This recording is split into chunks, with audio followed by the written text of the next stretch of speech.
And good Saturday morning, everybody. Welcome back to Comic Book Memories. As you can see, I'm flying solo today.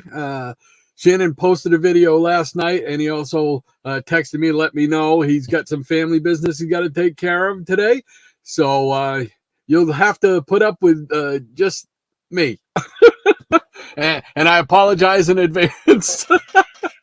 So hope everybody's had a great week.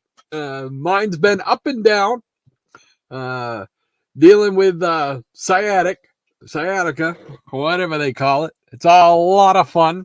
Makes it fun to sit down, makes it fun to walk, makes it fun to drive.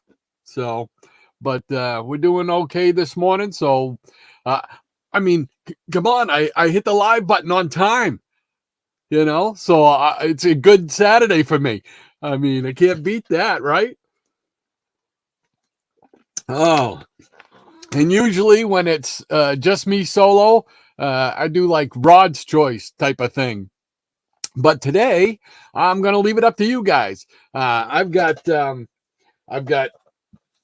stacks of silver and bronze, war and whatchamacallit. Oh, let me just check and make sure there's not somebody telling me that I'm not on the air. So I've also got, I'll probably start off with these anyway, but my latest haul, I got some dollar comics and stuff like that I picked up recently. So I'd like to show those. I've got stuff from the 80s, you know, Men of Mystery, AC Comics, some other stuff in there. And then I've got some big old Silver Age from way back in the day. You know, oh, Captain America, all kinds of different things, X-Men, various things. So I'm going to leave it up to you guys. I'm going to start off by showing these, but you tell me what you want to see after that. So I'm going to open up the peanut gallery right off the bat. Let's see what's going on.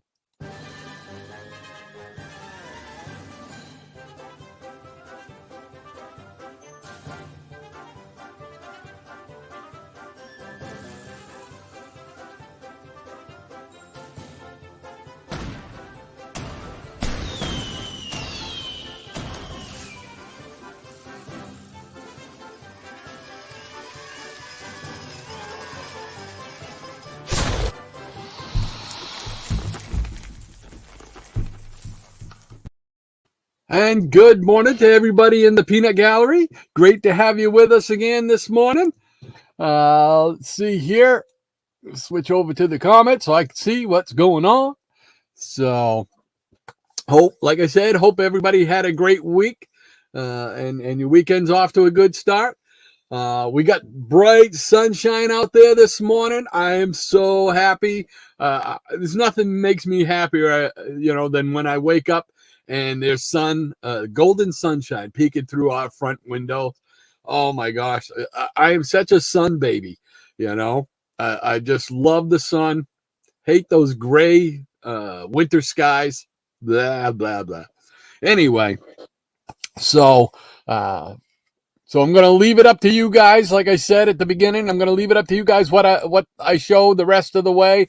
I'm going to show my haul first, and then after that, it's up to you guys. Whatever you want. I got 80s. I got bronze and silver. I've got whatever you guys want to see. You want to see some toys? I got plenty of those hanging up around me too. So you want to see that? That's fine. Whatever you want to see. Wrestling? Yeah, I got some wrestling stuff. Just a little bit. So, all right, let's check out what's going on here. We're going to start off with, we got Gratu. He snuck in here and saying hello. Good morning, Gratu. Great to have you with us all the way from Rural Retreat, Virginia. Hope you're having a good day out there. And there we go with Easy Comic Reader. He says, it's always a good, groovy morning on the Comic Book Memories Show. Something short and sweet, courtesy of Donna Fargo.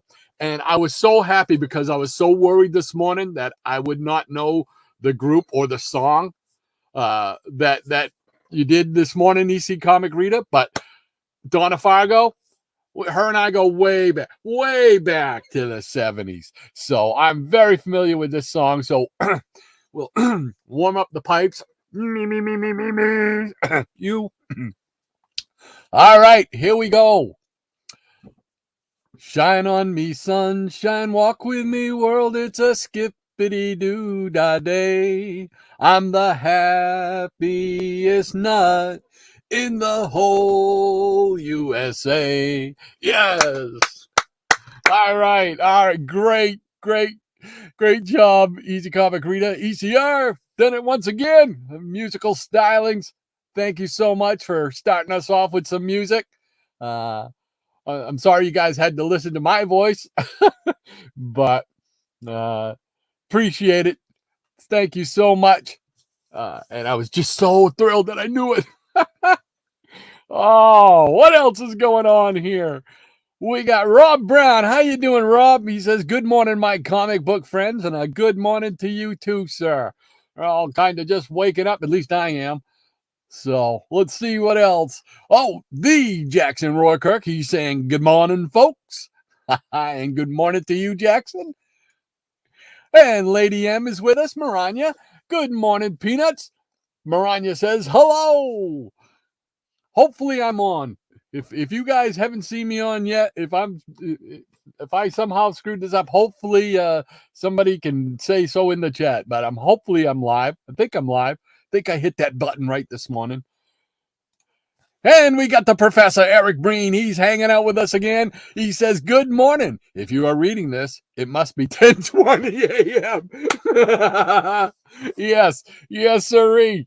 Oh my gosh. You know, I was tempted to this morning. I was thinking about going on like 5 minutes of and just acting like didn't realize I was on, just doing what I do before we go on, and then look over and pull a Captain Strangelove and do one of those, hey, wait a minute, I'm on type of things. Just the reverse of last week, So yes, Eric, it must be about 20 past. Great to have you with us, Eric.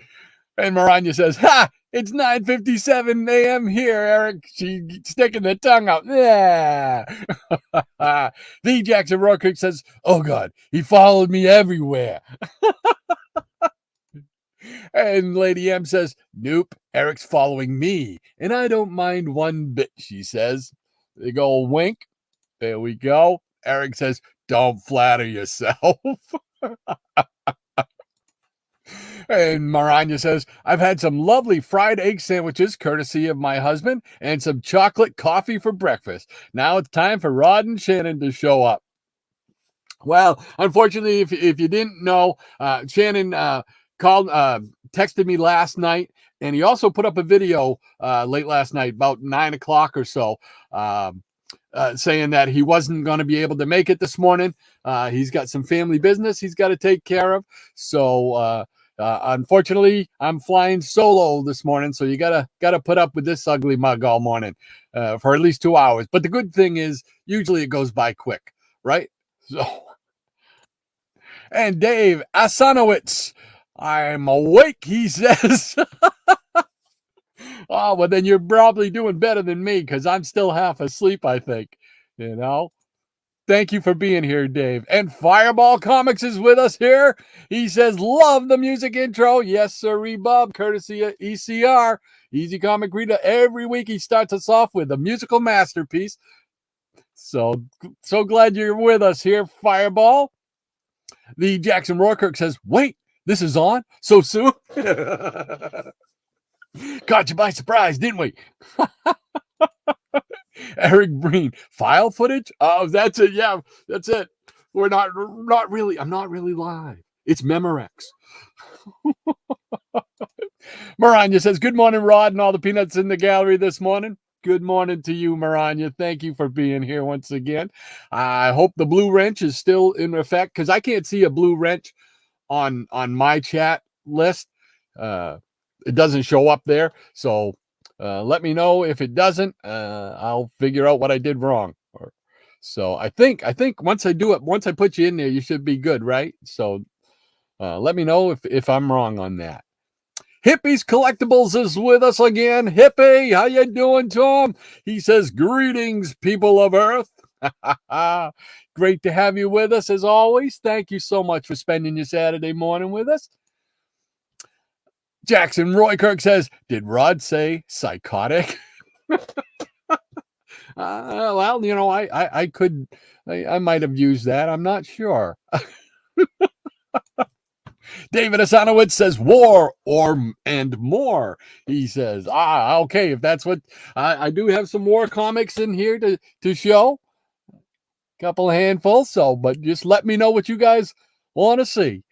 The Jackson Rookers says, Rod, just grab any pile. I'm sure it will be gold. Well, thank you very much, Jackson. I appreciate that, sir. Hopefully, it will be stuff you guys will enjoy. It's a whole mixture. I got everything from stuff I just picked up, the modern stuff that just came out, to stuff that I picked up in Dollar Bin, some other Bronze Age that I picked up just a couple days ago. Yeah. So I'm looking forward to getting in, digging in. Maranya says, start off with the recent haul, then show some Silver Age books. Old Shellhead would be nice to see. I do have two specific Shellhead things that I picked up, and I wanted to see what you thought of them if you had them, Maranya. So stick around.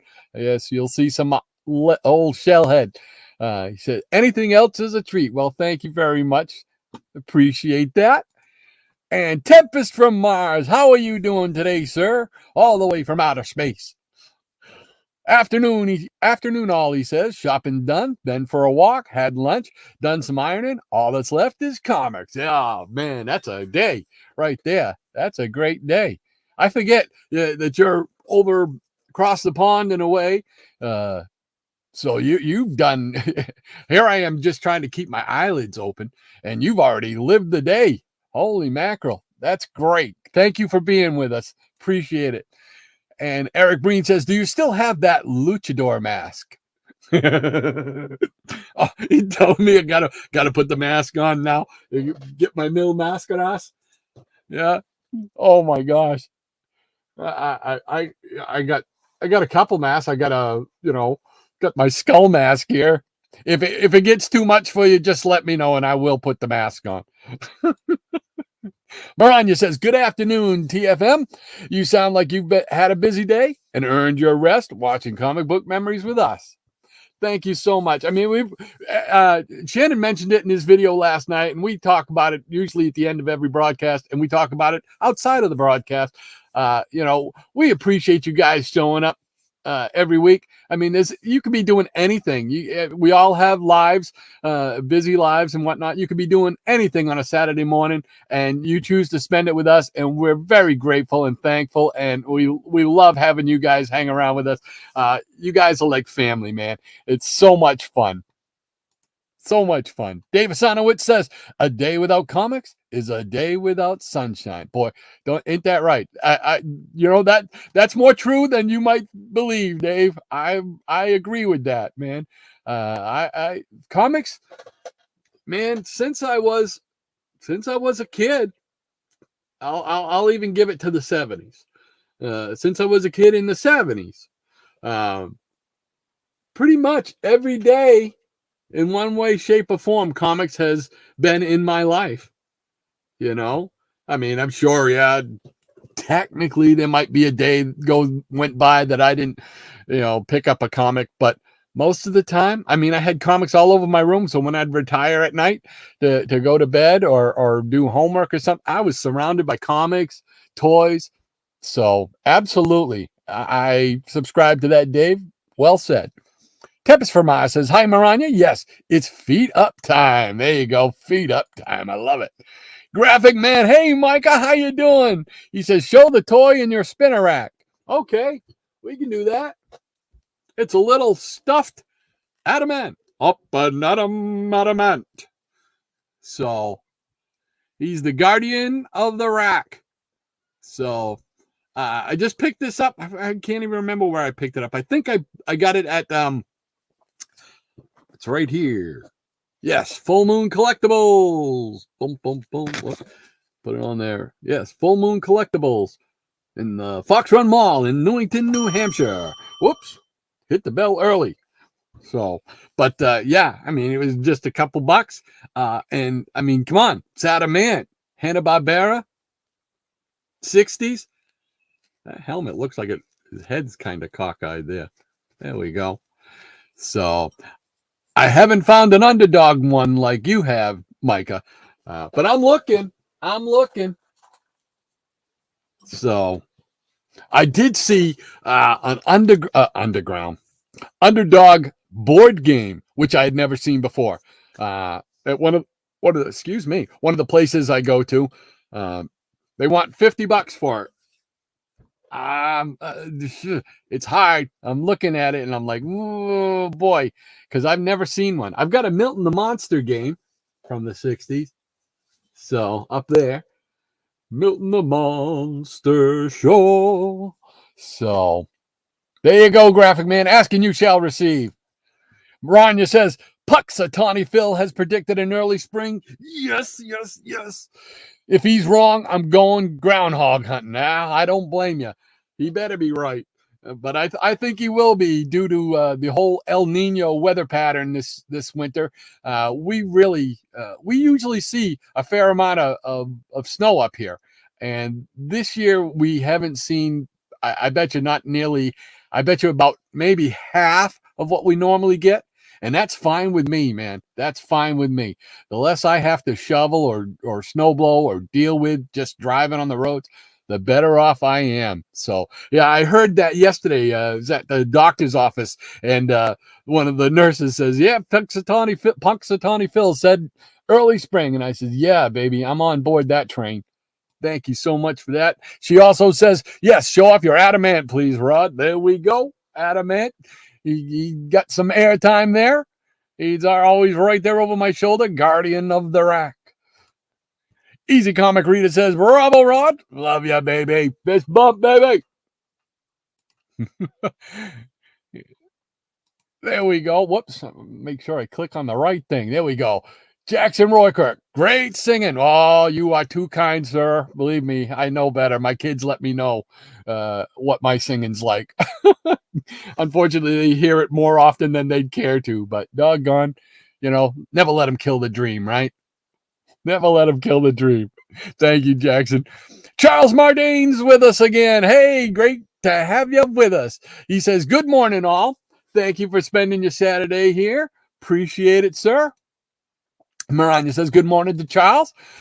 Triple C, Cheap Comic Collector. He says, good morning, everyone. Newsflash, our friend, Easy Comic Reader, has started posting videos on his channel. Check him out. Oh, cool. Definitely going to check that out. That's right, Easy Comic Reader. There's so many great folks out there with showing great stuff, It's a lot of fun. I like to go on Instagram sometimes, and I'll see Comic Collector and a couple others on there and stuff like that. It's just so much fun to see. I love the stories behind the books that they collect. You know what I mean? Like, I remember having this as a kid picked it up with my dad, or my mom picked it up for me and stuff. I love those stories, man, because it just brings me back to my memories as well, hence the reason we do this show.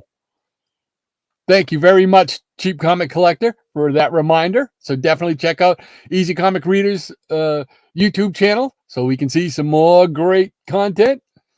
Easy Comic Reader says, thank you, Triple C. There you go. Jackson Roykirk says, I know Easy has already posted some cool stuff already. I'm behind the times. I got to get over there and check that out. I'll be doing that this afternoon. Dr. Von Chilla. Hey, John. Great to have you with us once again, sir. How are you this morning? And how is Pauline?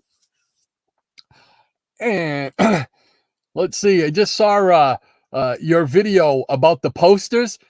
Man, I wish I had a place around here that made posters like that. There probably is. I just haven't really looked that hard, I guess, maybe. But because that the two posters that you showed, I know one of them was Spider-Man. I can't remember the number with the Kingpin on it on the cover, but that other one, Silver Surfer #4 with the Thor, the classic iconic cover. I mean, that's one of my top two favorites. That's tied with my Hulk special, king size special #1. Those two right there, man. Those are awesome covers. They're my two favorite lids on comics. And so if you haven't had a chance to go check out Dr. Von Chilla's video on those on the posters, the comic posters, man, check it out because they are very cool. Very cool indeed. Hippies Collectible says, good morning, John. And Dr. Von Chilla says, howdy, Tom. Maranya says, oh, she's sending a link. Subscribe to Easy. Oh, okay. It's Easy Comic Readers link right there. So, yes. I gotta figure out how to put all that stuff down below in on my channel, because I see people do that all the time. They've got people's channels and stuff like that down there. So then all you got to do is click on it. I got to learn to do that.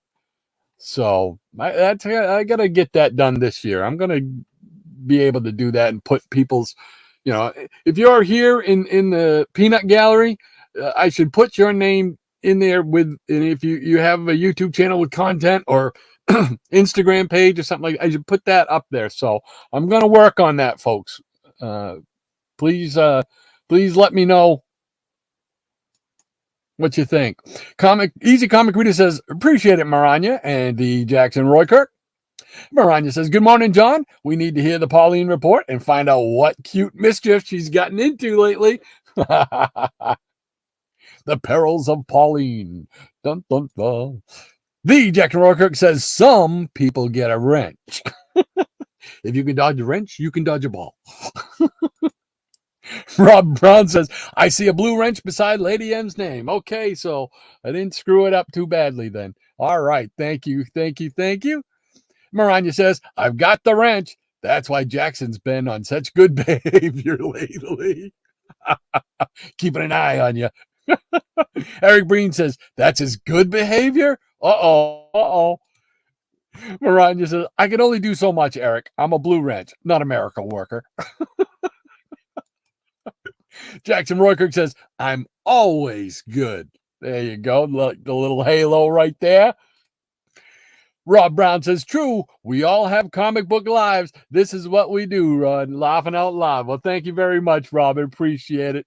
It's just so nice of you folks to hang out with us every Saturday. We really enjoy it. So I hope you guys enjoy it as much as we do. Thank you, Rob. Dr. Von Chilla says, we will be getting a better look at the Marvel premiere #1 on your spinner rack.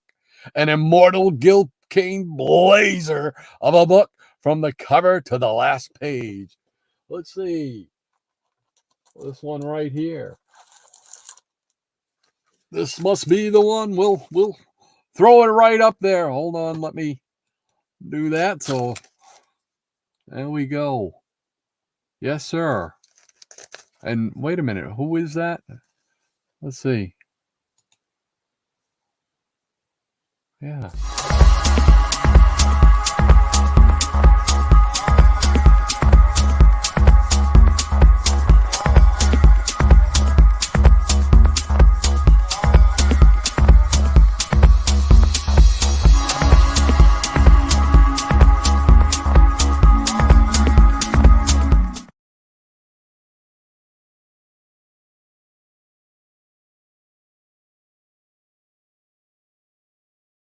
So there you go.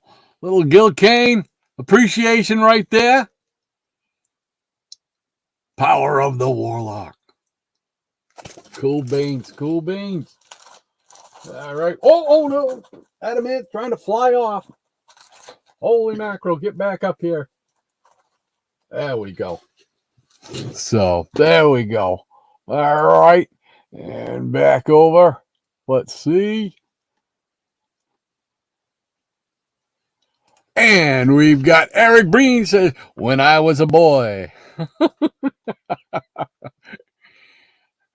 Or is that the first line of Old Shep? When I was a lad. No, it was When I Was a Lad. Love that song. Can't listen to it or sing it without a tear in my eye by the end of the song, man. When I was a lad, old Shep was a pup. Over hills and valleys we'd roam. Maranya says Rod's not shy about playing the Gil Kane appreciation alert, unlike some people. I think she's looking at you, Micah. No, we appreciate Eli Katz right here every week. We appreciate him. Rob Brown says, Lavo, I'll never let them kill the dream. That's it. That's it. I don't let them kill the dream. My poor wife, she's the one that's got to put up with it a lot because when we go off in the car, I put my Spotify Bluetooth through the car and I play all old country Western stuff from the 60s, 70s. Johnny Cash, Marty Robbins, all those, Jim Reeves, Eddie Arnold. Love that stuff. And she has to put up with me. Thank goodness she sings along, though. She sings along. That might be just to drown my voice out. Michael Taylor says, hello, Doc and Shannon. Yeah, it's just Doc this morning, Michael. Shannon is off. He's got some family business to take care of today, so you got to just put up with my ugly mug this morning. So great to have you with us once again. Thank you for being here, my friend. And Paul S. says, good morning, Peanut Gallery. Just stopping by to say hi. Have to catch you on the rewind on my way to work. Hope you all have a great time today. Well, thank you very much, Paul, for swinging in there for a moment. Appreciate it, sir. Have a great day at work. And we'll be here when you get done. Catch us on the rewind, like you say. Thank you so much. Michael Taylor says, hello, ECR. Jackson Roykirk says, just Doc today. Yep, just me. And Easy Comic Reader says, Michael Taylor, he's giving the clap. I mean, clapping. No, I'm going to hear about that. I know it. The Jackson Roykirk, and good morning, Michael. He says, and Maranya says, hey there, Paul, be careful driving. Have a good day at work. Remember to catch us on the rewind. Thank you so much. Appreciate that. Michael Taylor says, hello, Rob. Dr. Von Chilla says, howdy, Michael. Maranya says, good morning to you, Michael. Rob Brown says, hi, Michael. And Michael Taylor says, hello to Jackson. He says, hello to Maranya. The Jackson Roykirk says, I need to catch up on Dr. V's videos. Oh, yeah. Love his videos. Definitely check out his channel, Dr. Von Chilla. Like I said, he just showed some posters that he had made of comic book covers. Fantastic, man. Now, there's just so many of them that I would want to do. I'd be in the poorhouse, Michael Taylor says, hello, Eric. Eric says, hey, Michael. Michael Taylor says, hello, Dave. And Michael says, hello to Fireball. And he says, hello to Hippie. And Hippie says, hiya, Michael. Michael Taylor says, hello, TFM. Maranya says, ask Froggy to help you with that, Rod. He helped me a lot fixing up the description for my RPG live streams. Okay, I will do that. I will make a note of that. I've watched a couple of it silently. I've been in the background, watching some of those RPG ones. And I don't know how you guys keep all that stuff straight. I was going crazy. I'm like, how do you know? I know you're using dice and everything like that, but it was just like, wow, that's a lot. That's a lot of work in there. So you guys are busy when you're doing those RPG live streams. Mike Taylor says, hello, Graphic Man. He also says hello to Charles. And Hippie's Collectible says, when I'm good, I'm good. But when I'm bad, I'm better. There you go. Maranya says, good morning to the hippie shake. Yeah. Hippie's Collectible says, Heidi ho, Lady M. And Michael Taylor says, hello to Dr. Von Chilla. The Jackson Roykirk says, ha, not the type of cane alert I'm used to. No, this is an appreciation. We acknowledge him. Tempest from Mars says, Adamant spotted danger then. Yes, he tried to jump out. He must have saw something going on. but he's back in the rack after the attack. Beckerman, Mr. Beckerman is with us. Hey, how you doing, Mike? Good morning, everyone, he says. Great to have you with us once again, sir. Thanks for hanging out with us. The Jackson Roar Kirk says, Beckerman. Maranya says, good morning, Beckerman. How y'all doing? And Mike Till says, hello, Triple C. Beckerman says, hey, Jackson. Hey, Maranya. Doing good. Good to hear. Good to hear. Jackson Roy Kirk says, my parents listen to all that old-time country music. Just saying. Yeah, well, that's where it come from. I think the first country western song I remember hearing was Marty Robbins' El Paso, and that was it. I was hooked, man. I love old country western ballads, and I think Marty Robbins is probably the king of them for me, all the gunfighter ballads. So, yeah, my parents did listen to the same thing. That's how I knew about Donna Fargo and the tune that EC Comic Reader did today for the musical interlude.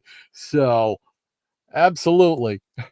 Captain UK, hey, from across the pond. How you doing today, sir? He says, hi, everyone. Thank you for hanging out with us. And if I'm not mistaken, I think we got a little something coming up right here. Hold on a second. Well, where did everybody go? Where did everybody go? Okay.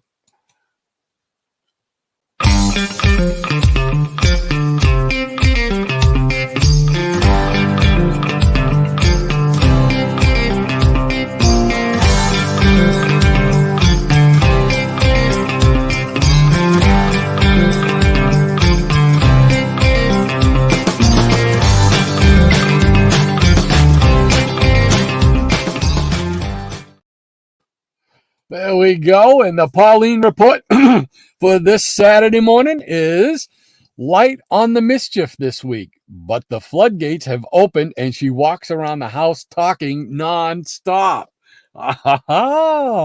She wants to have conversation. Yeah. We hold entire conversations with her downstairs and me upstairs. Oh, that's awesome. That's awesome. Our cats do that too. One of them, Domino, he loves to talk, man. He'll talk. George is more the laid back type. He just like, hey, what's happening? Okay. What? You want to sit in this chair? Okay, but I warn you, I'm coming into your lap. I'm going to sit on your lap. So give me that lap. So thank you so much for the Pauline report. Glad she's doing well. Got to give her some treats and some kisses for us. Jackson Rourke says, given the, I knew that was going to come back. I knew. Yeah.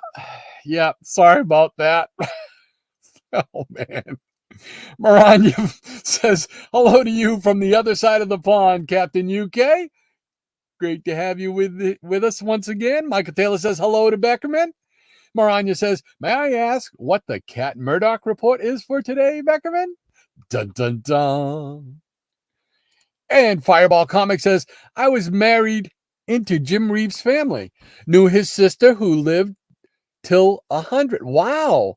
My son is descended through Jim Reeves' father. Holy mackerel. That's awesome. Yeah, I love Jim Reeves.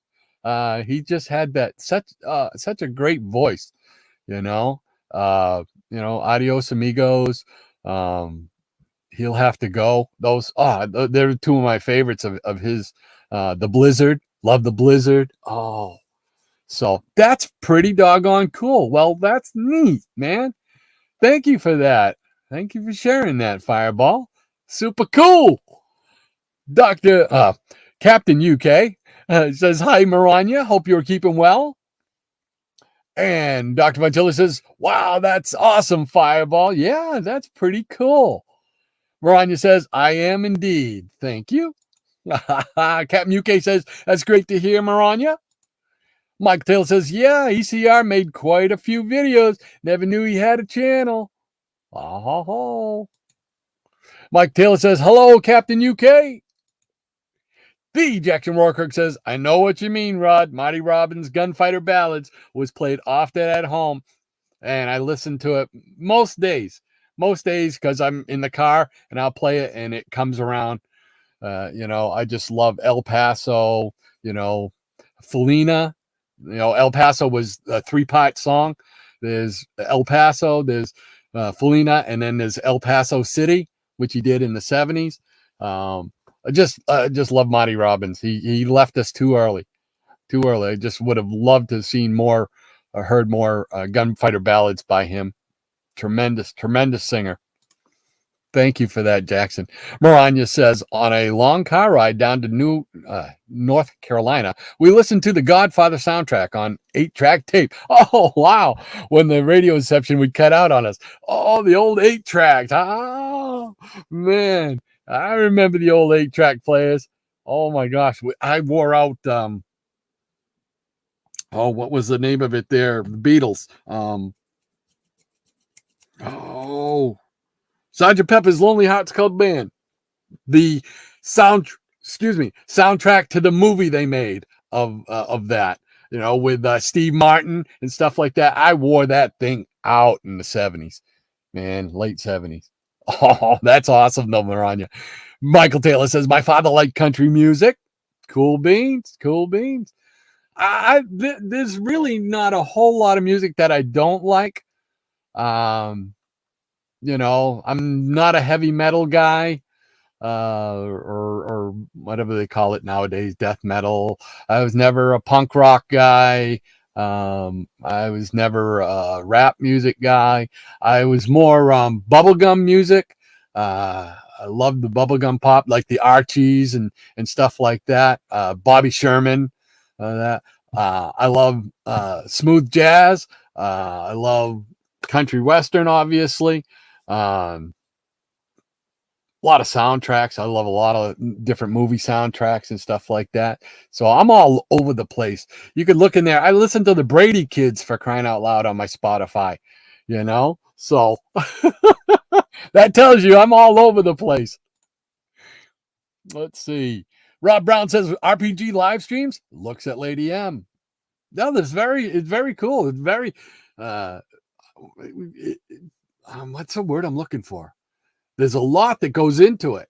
I'm watching it. There's a lot that goes into it. I didn't play them much as a kid. The only real dice game that I got into was a dice baseball game that a friend of mine in high school taught me how to play. It was very simple. It's very, very simple. But man, I got hooked on that, and I'd have notebooks. I still got notebooks here that I did in high school playing, entire baseball seasons between teams. So, but yeah, definitely check it out.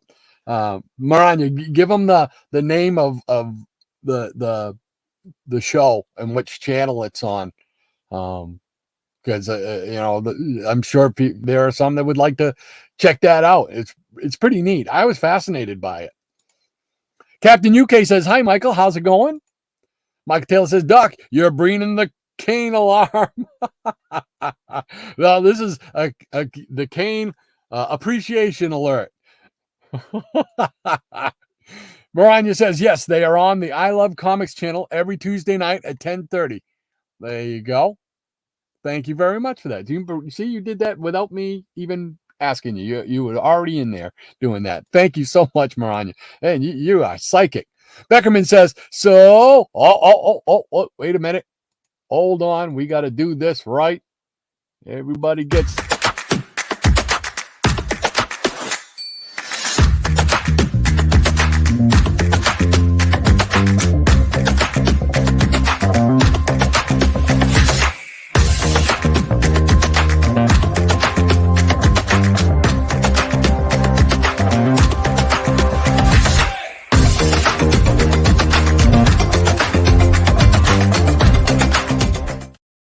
There we go. Now time for the Katt Murdock report.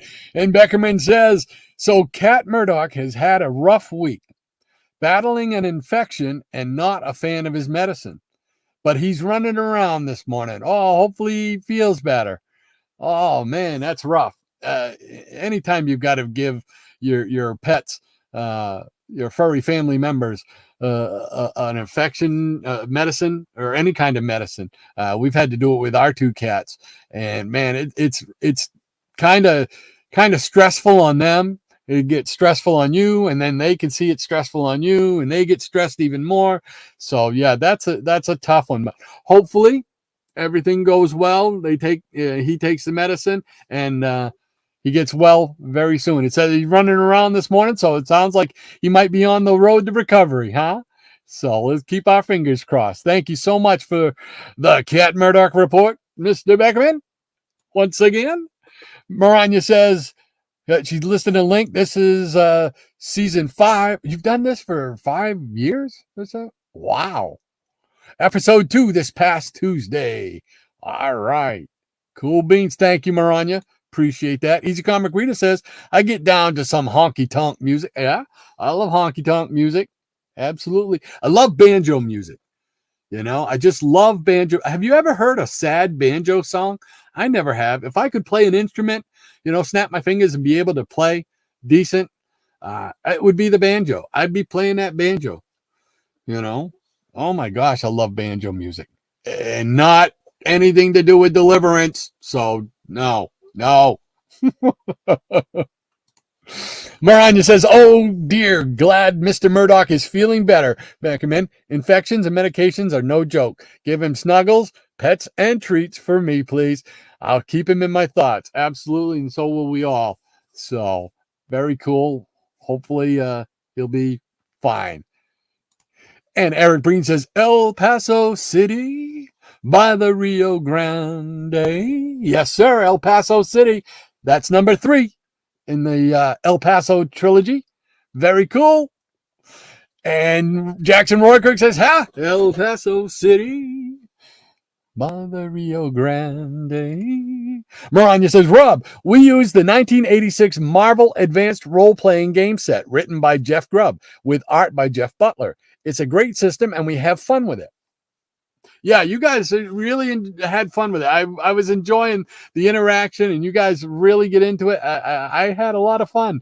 Like I said, I was just sitting back in the background watching because I wanted to find out what more about it and whatnot. So it's very, very cool. If you get the chance, definitely check it out.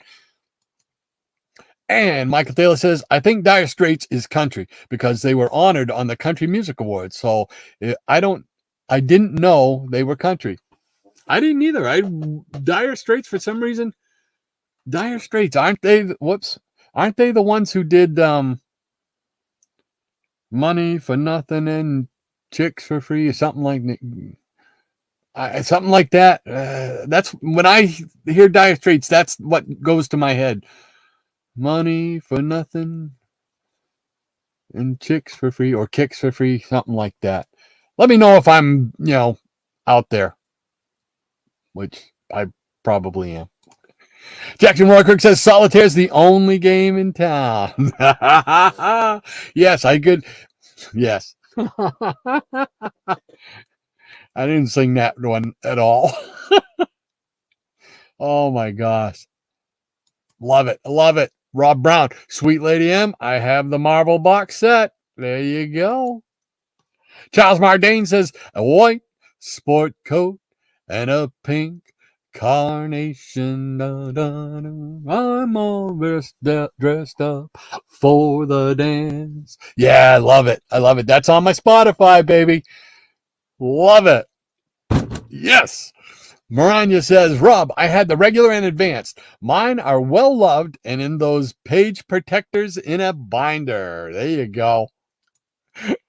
And Dr. Von Chilla says, Beckerman, I sincerely hope Katt Murdock is feeling better. If you're anything like me, you obsess over your baby's illnesses and won't stop the worry until they're feeling better. Yeah. I got to second that.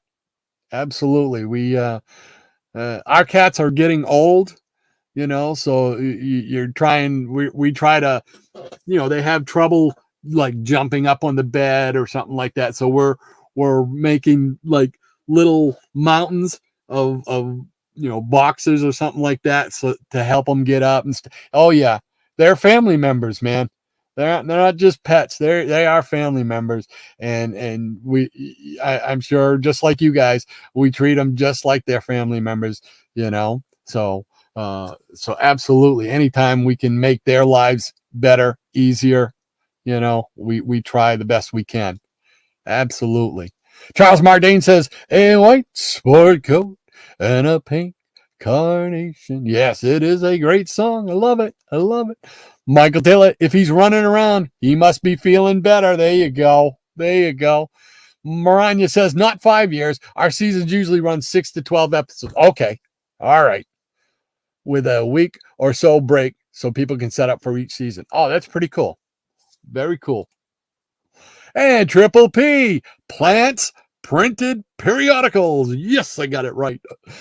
Greetings and salutations, all, he says. Well, greetings to you, sir. Thanks for hanging out with us again on a Saturday morning. Appreciate it. And Maranya Valkonen. That's the first time I think I've ever said your last name. Maranya says, greetings and salutations to you as well, Triple P. And Michael says, hello, Triple P. Eric Breen says, off to work. Have a great stream. All right, Professor. We'll talk to you later. Have a great day. I know you're going to come home with some books, and I want to see what they are. Triple P says, hello, Michael and Maranya. Charles Mardane says, a white sport coat and a pink carnation is a great Mighty Robin song. Yes, sir. Yes, sir.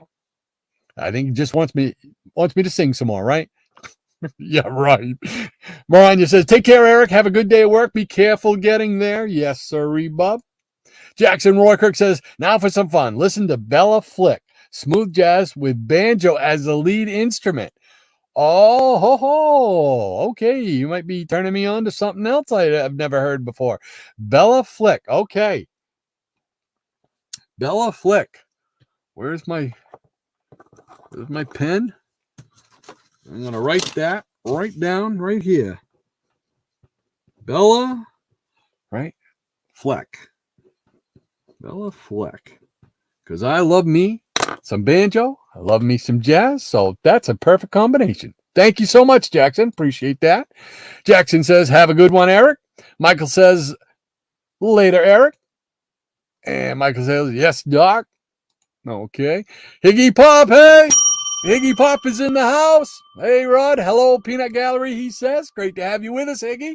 Thanks for hanging out once again, my friend. It's just me today. Shannon's off on assignment. He's taking care of some family business.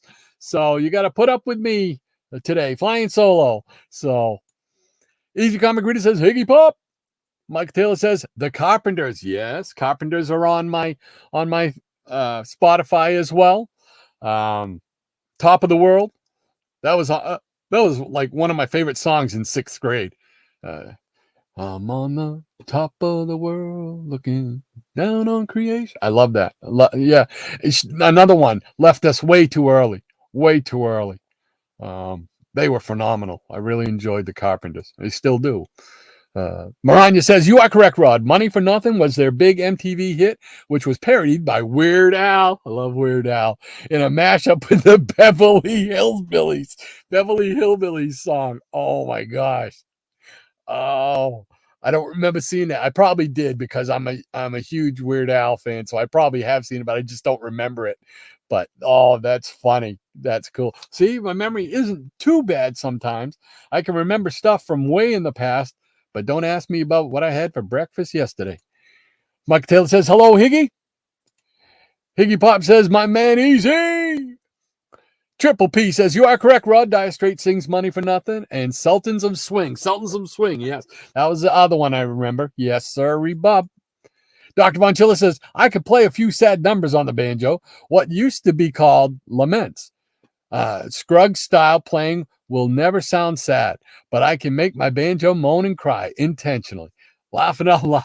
Well, that's pretty cool. I've never heard one. That I know of. I've never heard a sad banjo song. Whenever I hear banjo song, man, the corners of my mouth just go right up. It just puts a big smile on my face. I just love banjo music.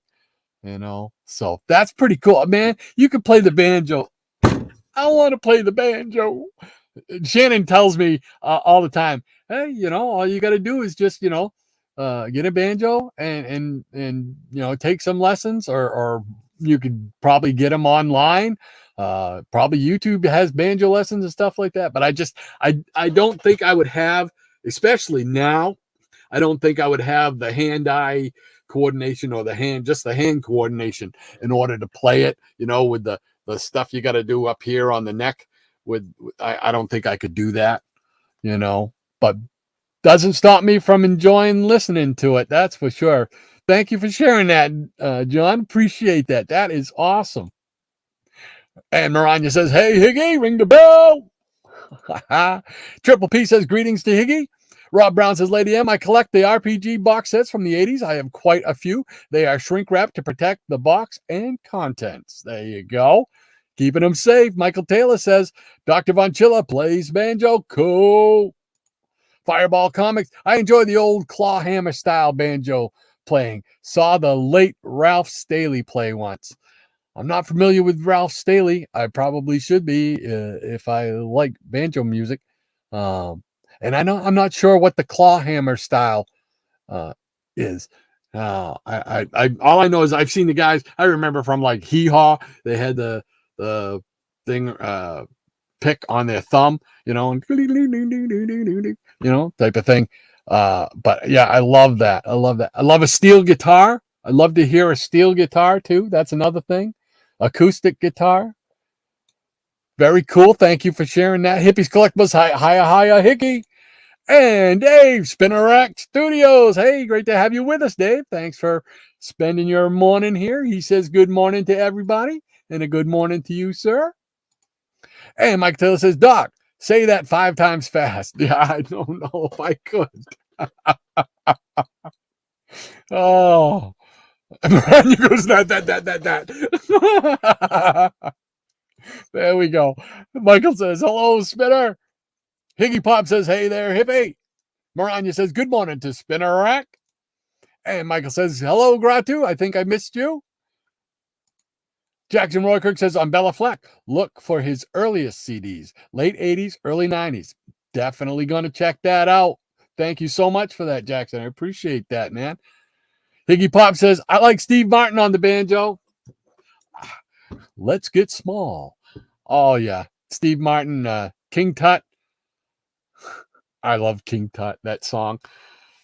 I know there's another one that he did with a banjo, and I can't think of it, that he was real popular for.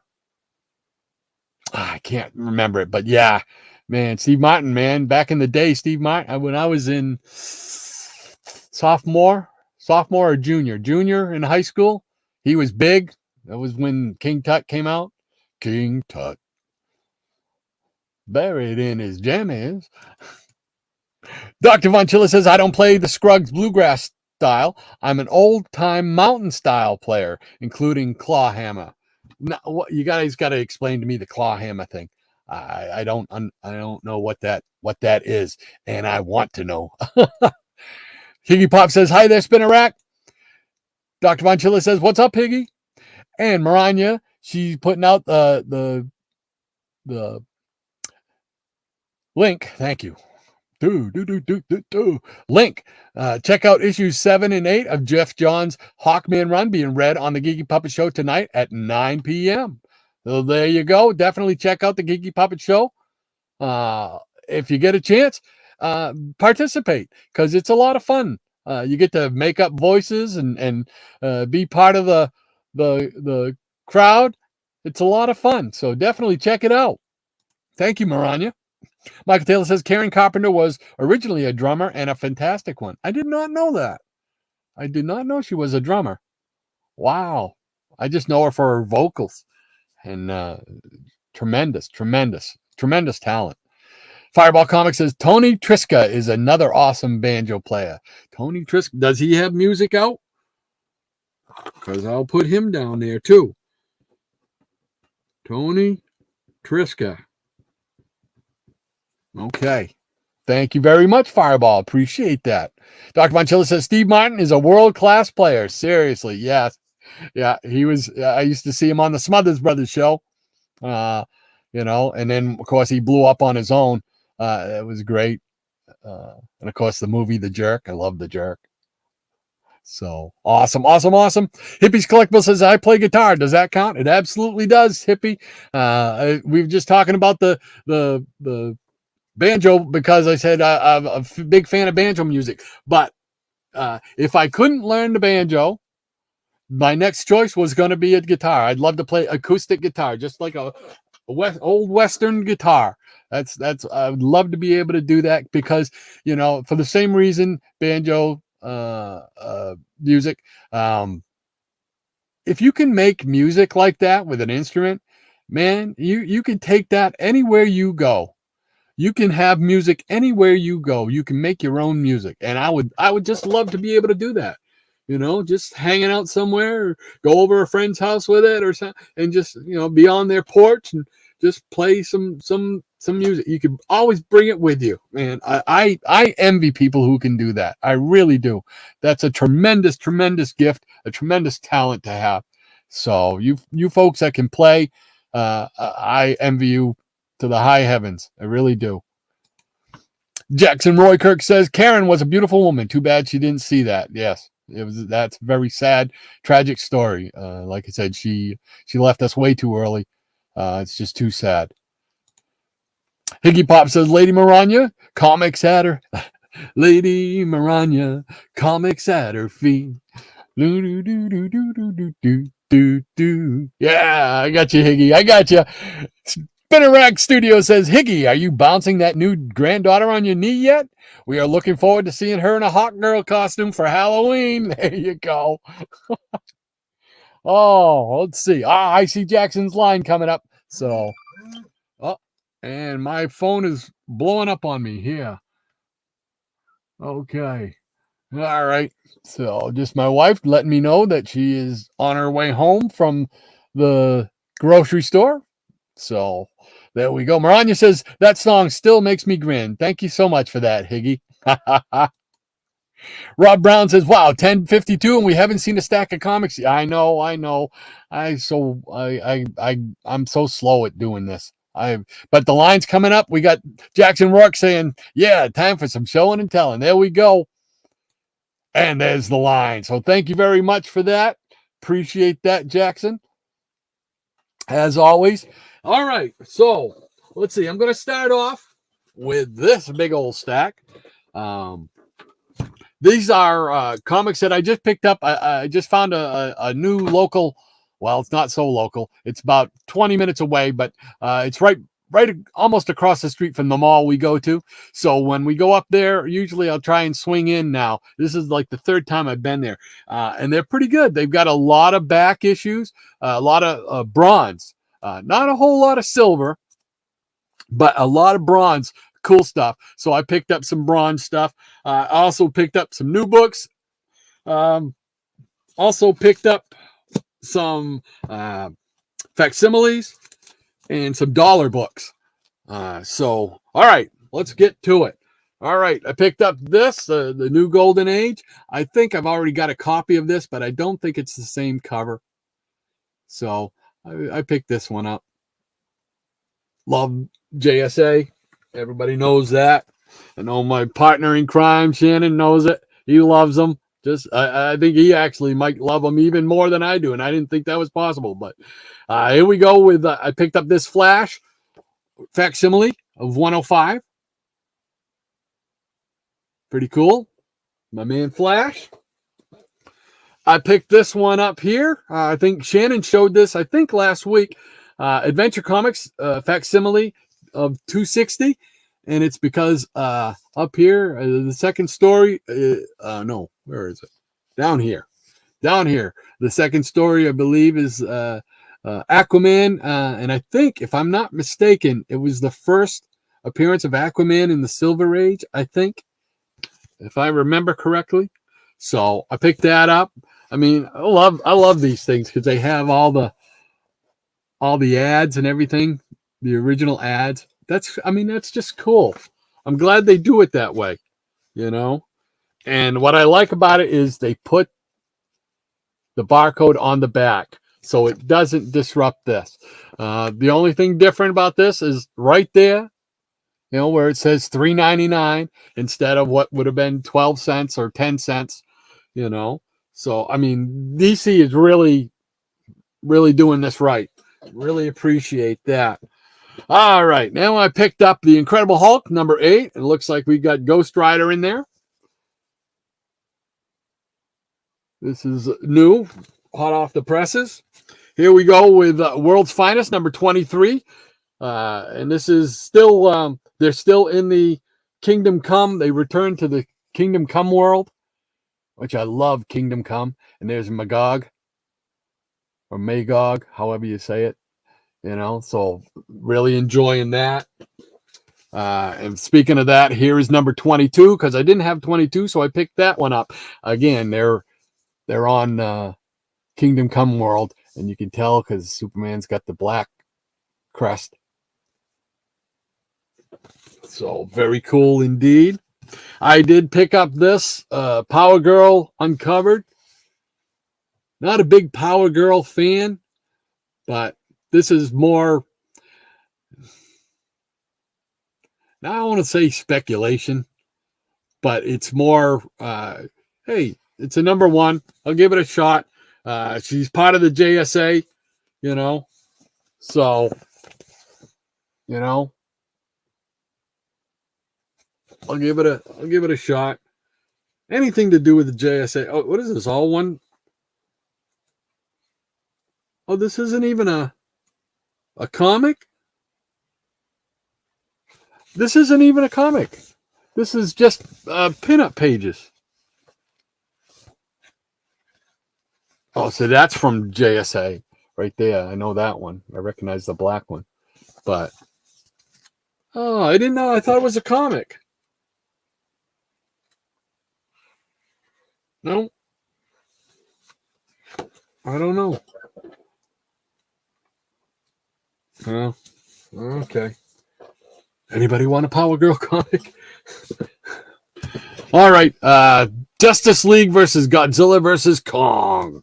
This is number 3. Yes, number 3. Been enjoying this. So, look at that.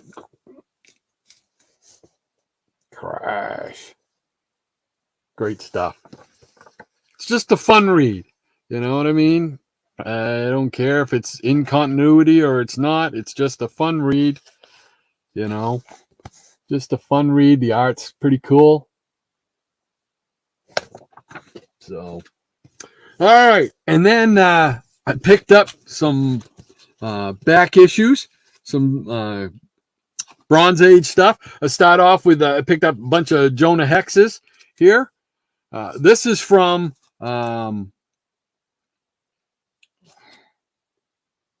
Jetpack Comics up in Rochester, New Hampshire. They've really done a tremendous job boosting up their back issues. They used to only have 1 or 2 long boxes. Now they've got like 10 or 12 long boxes. A lot of it is probably post 80s stuff. But they do every once in a while, they'll have a bunch of Bronze Age and even some Silver Age in there. So these are the Bronze Age Jonah Hex. I'm trying to fill in that, and there's a ton of them, as you know, if you're a fan of Jonah Hex. This is number 17.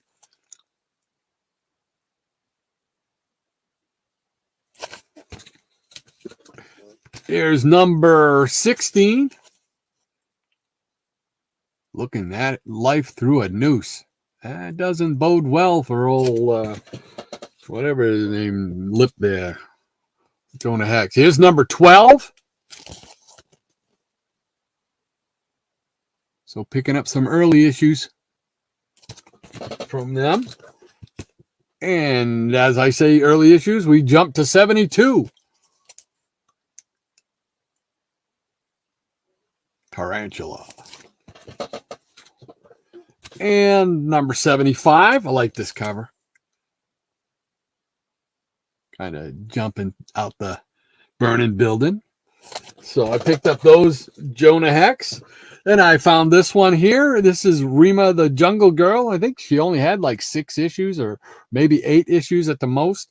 And I think I got half of them, but I did not have this one here. And this is issue number 5. Haven't had a chance to rebag these or try to take the sticker off. And I found this one here on the rack over there, back at the place up in Newington, New Hampshire. This is Sword of Sorcery, #1. I think I've got like #3 of this, I think. But I did not have a #1, so I picked up a #1. Then I picked up some of the Secret Society of Supervillains. This is #8.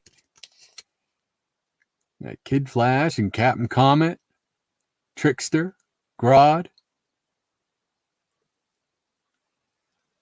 It's a very good series. Very, very cool series. Enjoy this. Another Secret Society of Supervillains,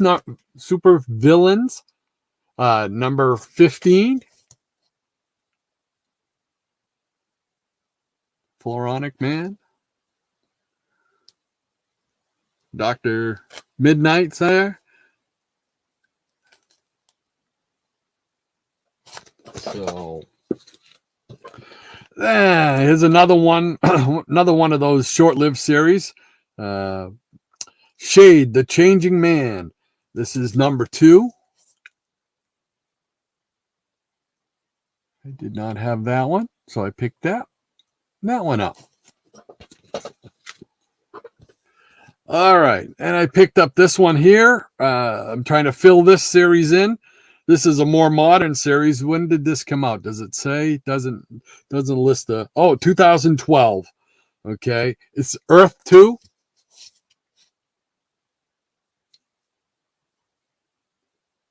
And this is #1. Yeah, #1. I've got several of these, but I didn't have #1. So now I no longer can say that. Then I picked up this one here, Jungle Action #2. I got #1, but I've never seen #2.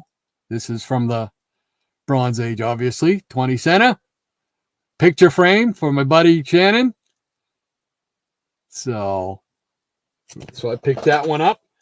And if I'm not mistaken, that's Mr. Eli Katz again.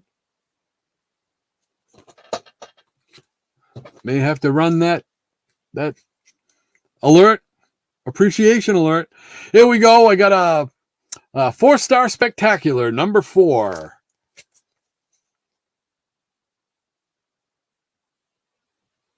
There we go.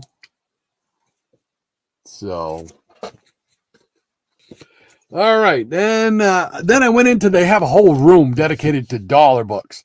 I mean, they've got thousands of books in there. So mostly modern, but there is, if you look, you can find some bronze in there. But these ones here are mostly modern. And this is Crime Syndicate. This is Crime Syndicate #2. I love the Crime Syndicate, and I know Shannon's a big fan of the Crime Syndicate as well. There's Owlman. This is #2. And I've got a couple of these, but I didn't have these issues that I picked up. So here is, #3. It's part of a 6-issue miniseries. Excuse me. I love the Crime Syndicate. If you got a chance, you get a chance to see the DC animated movie, Justice League: Crisis on Infinite Earths. They are featured prominently in this first part on their planet as their planet gets destroyed. Here is #4 of Crime Syndicate. So, and then I found some cool things when I was looking through there. I like Dynamite Comics. They just put out a lot of stuff that I really, really liked. Well, I was digging through. This is what I was looking for. I only found one issue, and it's the first issue, which I didn't have. It's King's Quest, and it's got all the King feature heroes. Flash Gordon. This one's even looks like Prince Valiant in it. Mandrake, and of course the Phantom. So I'm trying to fill that in. So King's Quest, pretty cool. And sticking with that theme, here is The Last Phantom. This is number 10. I have a few of these. I'm trying to flesh out that. The Last Phantom. Pretty cool. And I saw this. This I didn't even know about. Dynamite. This is issue number 3 of Man of Bronze, Doug Savage. Look at that. I didn't know this. They even did a series on this. So now I'm hunting these down. You know, so I grabbed this one. They only had the one in there. But on top of that, I found this one. Mandrake the Magician. Number 1. Obviously a modern take on it. But still the Mandrake character we all know and love. So I picked that up. So I was like, in heaven. Then I come across a different, this is Project Superpowers, but it does not look like, it looks like it's a new series of Project Superpowers. They've done a couple of different Project Superpowers ones. This one is Project Superpowers Fractured States. And I don't know how many issues there are to it, but I love the Project Superpowers series. And this is number 1 of Project Superpowers Fractured State. It's got the Black Terror on there. So I'm curious to get into this and see what this is. But they only had the one. So, and then I found this. Justice Incorporated. So, yeah, the Avengers in it. It's got Doc Savage and it's got the Shadow. So, I mean, that's pretty cool. I'm like, yeah, okay. You're coming home with me. So now I've just, discovered 3 or 4 new series that I got to try and find the rest of the issues for. So, and then I came across this one here. I love the Green Hornet. And, of course, they do the Batman 66 thing. Well, this is Green Hornet 66 meets Will Eisner's The Spirit, number 1. So it's the Green Hornet and the Spirit together. I grabbed that one up. Thought that would be cool, but they didn't have any of the other subsequent issues, unless this is just a one-shot. So, and then I came across these 3. It's at least 5-issue set, put out by Dynamite, and it's called Gold Key Alliance. Now, I'm not sure if any of you are familiar with this at all, Gold Key Alliance, but it sure does appear to have the Gold Key heroes. There's Mighty Samson, Magnus, Dr. Solar, although it looks to be, I'm not sure, but it looks like a female Dr. Solar. And I'm not sure who this down here in the corner is. Might be a Turok, maybe. Might be Turok. Gold Key Alliance. And it seems like it might be some kind of galvanizing event that makes them all team up. That's what I'm gathering from this. I have not cracked it open yet. I just got them home just the other day. Here is number 2. And I'm not sure which character this is. So, but that might be a Turok because it's got dinosaurs in it. So, but I said, that's pretty cool. Gold Key Alliance. I never heard anything about it. And so I says, you know what? I want to check it out. Here we go with, this is number 5. So I'm missing 3 and 4 and whatever goes past 5. This has got Dr. Solar kind of cover, but it also got Magnus on it. And I think Turok. And I'm not sure the other other characters. They could be new characters. I'm not sure. Gold Key Alliance. So if anybody knows anything about that series, let me know. So there we go. So let's see here. All right, how about I just go right into this next stack? If anybody, hopefully, folks don't mind. There's one for Comic Curator 68. He was doing a couple of reels on cartoon comics. This one here is The Fantastic World of Hanna-Barbera. And this is number 3. It's got Herculoids. It's got Dynamite. And it's got Space Ghost. So you know I'm there. So we got that. Oh, and then we got some more weird Western tales featuring Scalp Hunter. Here's number 61. I don't know why I'm getting such a glare on them. So I got to rebag these. As you can tell, it's kind of hard to see through them. Here is number 56.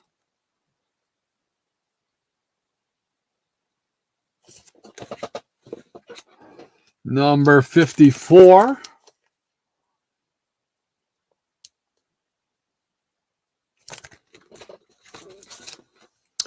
And number 50.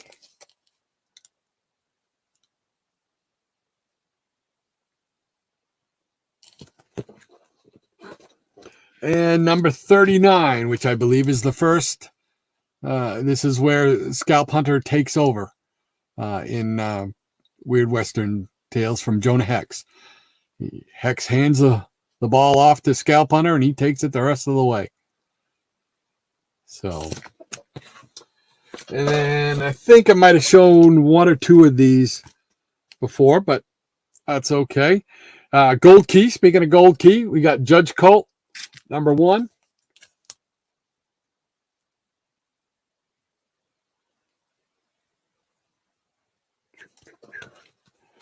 And Judge Colt, I believe this is number 3, I think.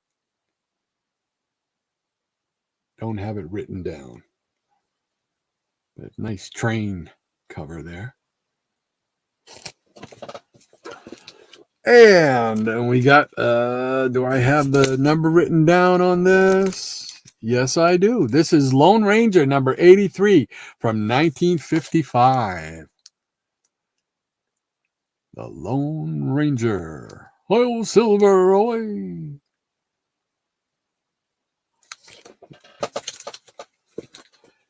And here's another Lone Ranger. This is 129. I apologize for the... There we go.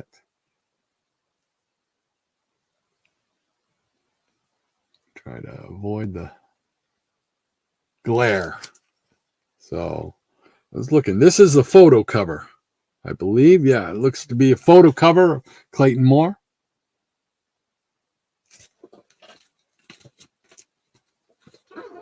And then one from a TV show that me and my wife watch at least one episode every day. It's usually about 3 or 4 episodes every day. From Dell Western Adventure, Gunsmoke, number 21. Old Marshall Dillon, Matt Dillon. Don't mess with Marshall Dillon, man. So, all righty. And now we shift to some war comics. We got this, I believe, is the first appearance of the Unknown Soldier. Let's see. This is Star Spangled War Stories, number 151. It's got Enemy Ace in here, too. So, great issue. This is DC Star Spangled War Comics, number 156.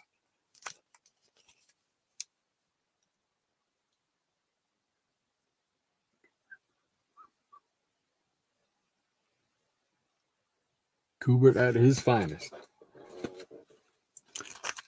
And here is Star Spangled War Stories number 158.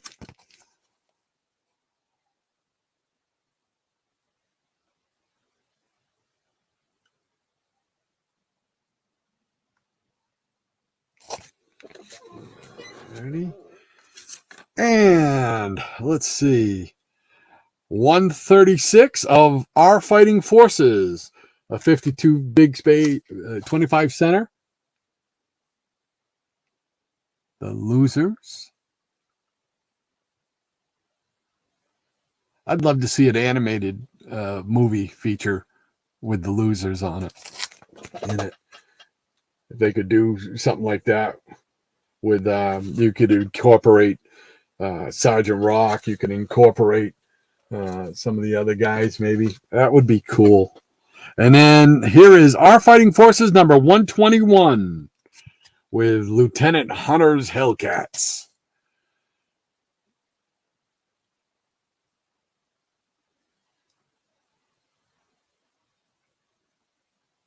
All righty. So there's the first two stacks. There we go. Oh, I still got some. Oh, I showed these two right here. Maranya. Here we go. I told you about Iron Man. I picked this one up. This is Iron Man Marvel Premiere Edition, Industrial Revolution. It's a hardbound book. I don't know if you're familiar with it or not. I've never seen it before, but I was, there, and it was got a great deal on it. It seems like it might be an older story because it looks like he's got that pointed face mask there. But I haven't opened it up. It's still sealed in its plastic. So, but I didn't know if you were familiar with that at all. And Marvel Masterworks. This is Invincible Iron Man Volume number 7. I wasn't sure if you said you had some of these Masterworks or what your collected works of Iron Man were. And then this is all the issues that are in there. Issue 26 to 37, it looks like. So again, still in the plastic. So, but again, it was such a great deal. So anyway, okie dokie. All right, let's go back, see what the Peanut Gallery is saying. There's the line. Thank you so much, Jackson Roy Kirk. I appreciate that, sir. More than you know. Thank you so much. Rob Brown says, we talk too much, guys. No. We enjoy the conversation, just like we're just hanging out in the clubhouse. That's it. Maranya says, Rod owes us for last week being late and not reading the Peanut Gallery.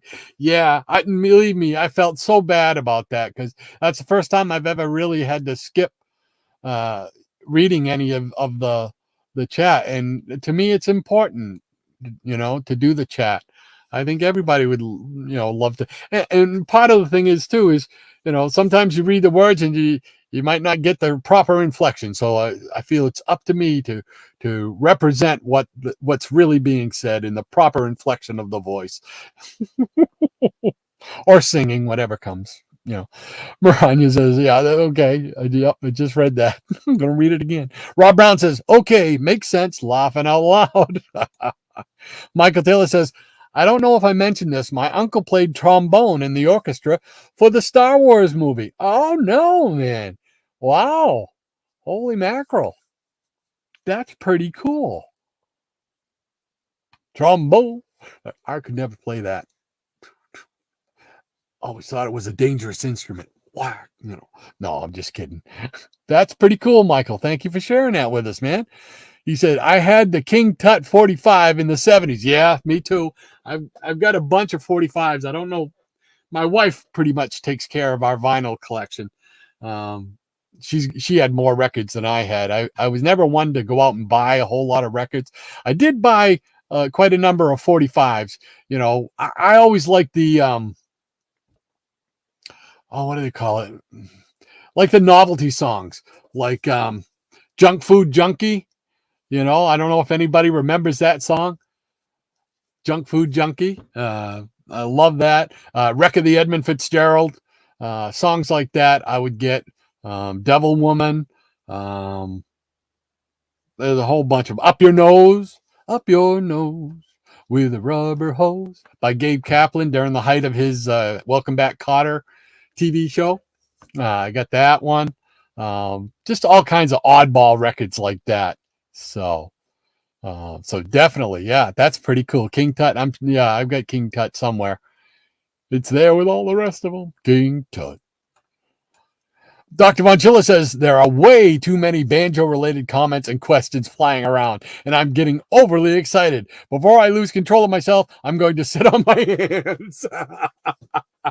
I think it's time to maybe pull out the old banjo, sir, and maybe play some music while you watch Pauline. You can show Pauline on a video and you can play some banjo music behind her. Oh, that would be cool. Maranya says, just ride herd on Pauline and give her treats for me, John. Yeah, for all of us. For all of us, yes. Dr. Von Chilla says, one more banjo comment. Uncle Dave Macon and Doc Boggs. Now I'm going to sit on my hands. Well, I'm going to write those down. Uncle Dave Macon and Doc Boggs. All right, man. I'm glad I mentioned that. I'm getting all kinds of banjo music information. I'm loving it. I can't wait to research this. And we found a new place that sells music. They sell all kinds of different music CDs and stuff like that. So I'm gonna check their website, see if they have them. I'm probably gonna see if I can't make a trip up there and pick up some of these if they have them. So thank you very much. Appreciate that, John. Michael Taylor says, originally Karen played drums and sang at the same time before she came out and just sang. She didn't want to. Well, man, she had the voice for it. I did not know she played drums. I'm sure she could play them great, but I really love her voice. Absolutely. Charles Mardane says, I play a great air guitar. Yeah, that's about where I'm at, Charles. So you're not alone, my friend. Yeah, I'm not one for playing a real instrument, David's collectively laughing about it. Yeah. Dr. Magilla says, Higgy, Lady Maranya. Laughing all the eyes. Lady Maranya, comics at your feet. Yes, sir. I remember. Michael Taylor says, I wish I could say I found a new comic store. Yeah. I didn't happen to know about this one. My wife, I believe, actually pointed it out to me. Says, isn't that a comic store? Because we were in the parking lot of a strip mall next door to it. I know you'll find this hard to believe, but I was buying some pizza. And she said, hey, that looks like a comic store. I have to check that out. And it took me about 3 weeks before I could get over there to check it out. But I'm glad I did. It's a pretty cool store. Dr. Von Chilla says, quote, and the facsimiles shall inherit the earth. Yes, sir. That's going to be the only way I can afford some of those big boy books, they call them, right? Absolutely. Michael Taylor says the facsimiles are great. I need to start buying them and track down the ones I missed. There's plenty of them out there too, and like I said, DC really does a good job. I mean, I like Marvels too, but I just like the way DC does them and keeps the barcode on the back and really minimal difference to the covers. Very cool. Tempest from Mars. He says, I've always been a bigger fan of the JSA, Our Man, Dr. Fate, Mr. Terrific, Wildcat. Love those characters. Absolutely, Tempest. Absolutely. Big. Both Shannon and I are big JSA fans. For me, it started those crossovers with the JLA. That's where you got to learn. That's where I got to learn about those characters, and wanted to know more. So love those characters. Absolutely. Thank you. And Michael Taylor says, cool Hulk cover. Yeah, they have some really nice Hulk covers. Still on the fence on whether I'm 100% behind the series or not, but it's more of a Savage Hulk, and I like the Savage Hulk because that's what I grew up with. So I'm kind of like it. I kind of like it. Maranya says those are Power Girl covers. So I didn't even look inside it. I just bought it. I thought it was a new comic, though. Number one, I said, okay, well, I'll just take it just in case. If it ever blows up, I might need to trade it for some other comics. But I don't know. I'm not a huge Power Girl fan. I'm sorry for those of you who think ill of me because of that. I'm just not. Mike Taylor says, I think a Madam Web movie is coming out. Yeah, there is a Madam Web movie coming out. However, I don't know how much it's going to be related to the Spider-Man comic series Madam Web. I know in the comics she's like 80 years old or something, and she's blind, and she's got a tech spider chair and stuff like that. And in the new one, the trailer I've seen, she's young, and I don't know any more than that. I just know she's young, and I know there's some other Spider-Man-ish characters that are going to appear in the film, and I don't know where they come from, if they were created for the movie themselves or if they were in the comics, but I don't remember seeing them in the comics. Of course, they could have been new comics.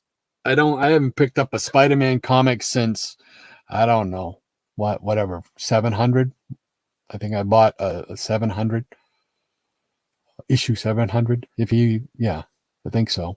That was probably the last one I picked up, and it just because it was a milestone issue. That's the only reason. So I don't know if I'll be seeing the Madam Web movie or not. But I did see the trailer for it. Michael Taylor says JLA versus Godzilla versus Kong looks interesting. Yeah, it's just a fun read. I'm not looking to get continuity out of it. I'm not looking to get deep into minutia with any of it. It's just superheroes against some great monsterverse guys, Godzilla and Kong, and not just them. There's a bunch of other ones in there. I believe Mothra's in there. I don't know what the spider one is. There's so many names, so many now. I can't keep it. But yeah, I mean, pick one up and see what you think. I can recommend it. I can recommend that. Dr. Vanchilla says, what does Green Arrow think he's going to do with Kong and Godzilla? Might as well call in Black Canary and Robin too. That's it. I don't know. He probably gets to fly the ship for him or something. I don't know what he's going to do. Ranger Sly, our neighbor to the north. Great to have you with us, sir. Thanks for hanging out with us. I hope you were here. Got to see. I showed some Western comics a little bit ago. Hope you got to see them. I had you in mind when was showing some of them there. So Maranya says she's got the facsimile edition list website for DC Comics. That's cool to have right there, because I'm sure there's ones that I've missed. Editions from 2019 to date. Wow, thank you for that, Maranya, because I want to check that out. Because like I said, I'm sure there are ones that I've missed. And certainly any Go-Go Checks ones I'd like to pick up. Because most of the time, those Go-Go Check ones, like they just did the Poison Ivy one, I'll never be able to afford a copy of that Poison Ivy original. So I'll just have to settle for the facsimile. And I can do that. I can myself. Dr. Vanchilla says, good morning to Ranger Sly. Captain UK says, morning, Sly. Ranger Sly says, sorry I'm late. Just in time for Jonah Hex. There you go. You made it. All right. Cool beans, sir. Easy Comic Reader says, Ranger Sly, peace. Mike Taylor says, hello to Ranger. Dr. Von Chilla says, Sword of Sorcery 1 is a smashing book. I haven't read it yet. So that comes highly recommended then. I'm going to be checking that out. Thank you so much for letting me know, sir. Appreciate that, John. Mike Taylor says, very cool, Jonah Hexes. Yeah. Trying to slowly, and I mean slowly, fill that in. There's just that was quite a long run, between his series and the Weird Western series. Quite a long run. Love Jonah Hex. I hope they make another movie with him.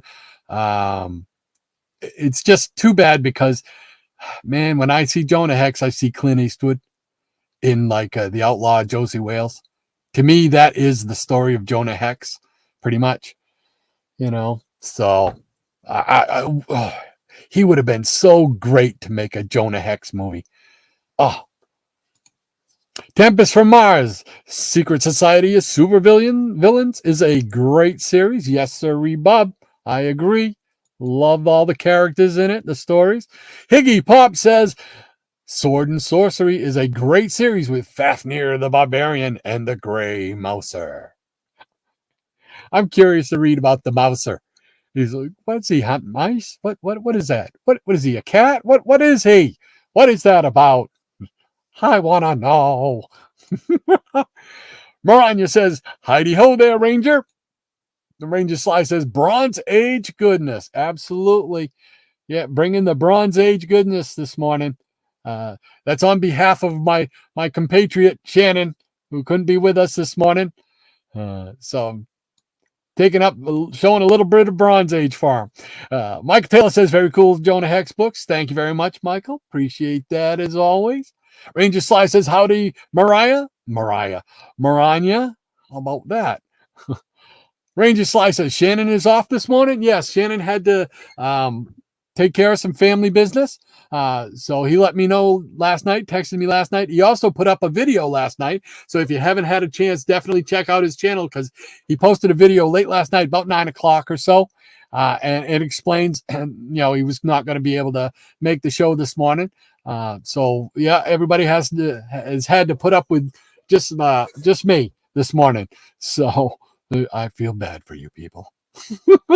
So yeah, that's the story, Ranger Sly. Maranya says, Shannon is tending to family matters today. Ranger Rod's dealing with all of us wild peanuts solo today. Michael Taylor says, very cool jungle action. Yeah, I never seen that one before. And I needed number 2, so I picked it up. Perfect. Whoops. Joshua is with us. Hey, Joshua, thanks for hanging out, man. Appreciate it. He says, I like Shade the Changing Man. Cool, Steve Ditko art. Yes, sir. Slowly taking care of that one, filling that in. But that doesn't have a whole lot of issues, so I don't think that's going to be a difficult one to do.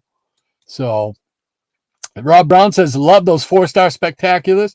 Yeah, any of those books like that have a lot of different reprinted stories. I always love those. If they're square bound, so much the better. But I can dig Saddle Stitch. I can go with that. Charles Mardane says, gotta go. Have a great week. Charles, thank you so much for hanging out with us, man. Spending part of your Saturday with us. We appreciate it, sir. Have a great week. Dr. Von Chilla says, Jungle Action number 2. Gasp. Gil Kane lives. Yes, sir. Rebob. Michael Taylor says, Doc, bring the cane alarm again. You want the cane alarm? You guys want the cane alarm again? All right. I'll tell you what we're going to do. By popular demand, we'll run it once again. The Gil Kane Appreciation Alert.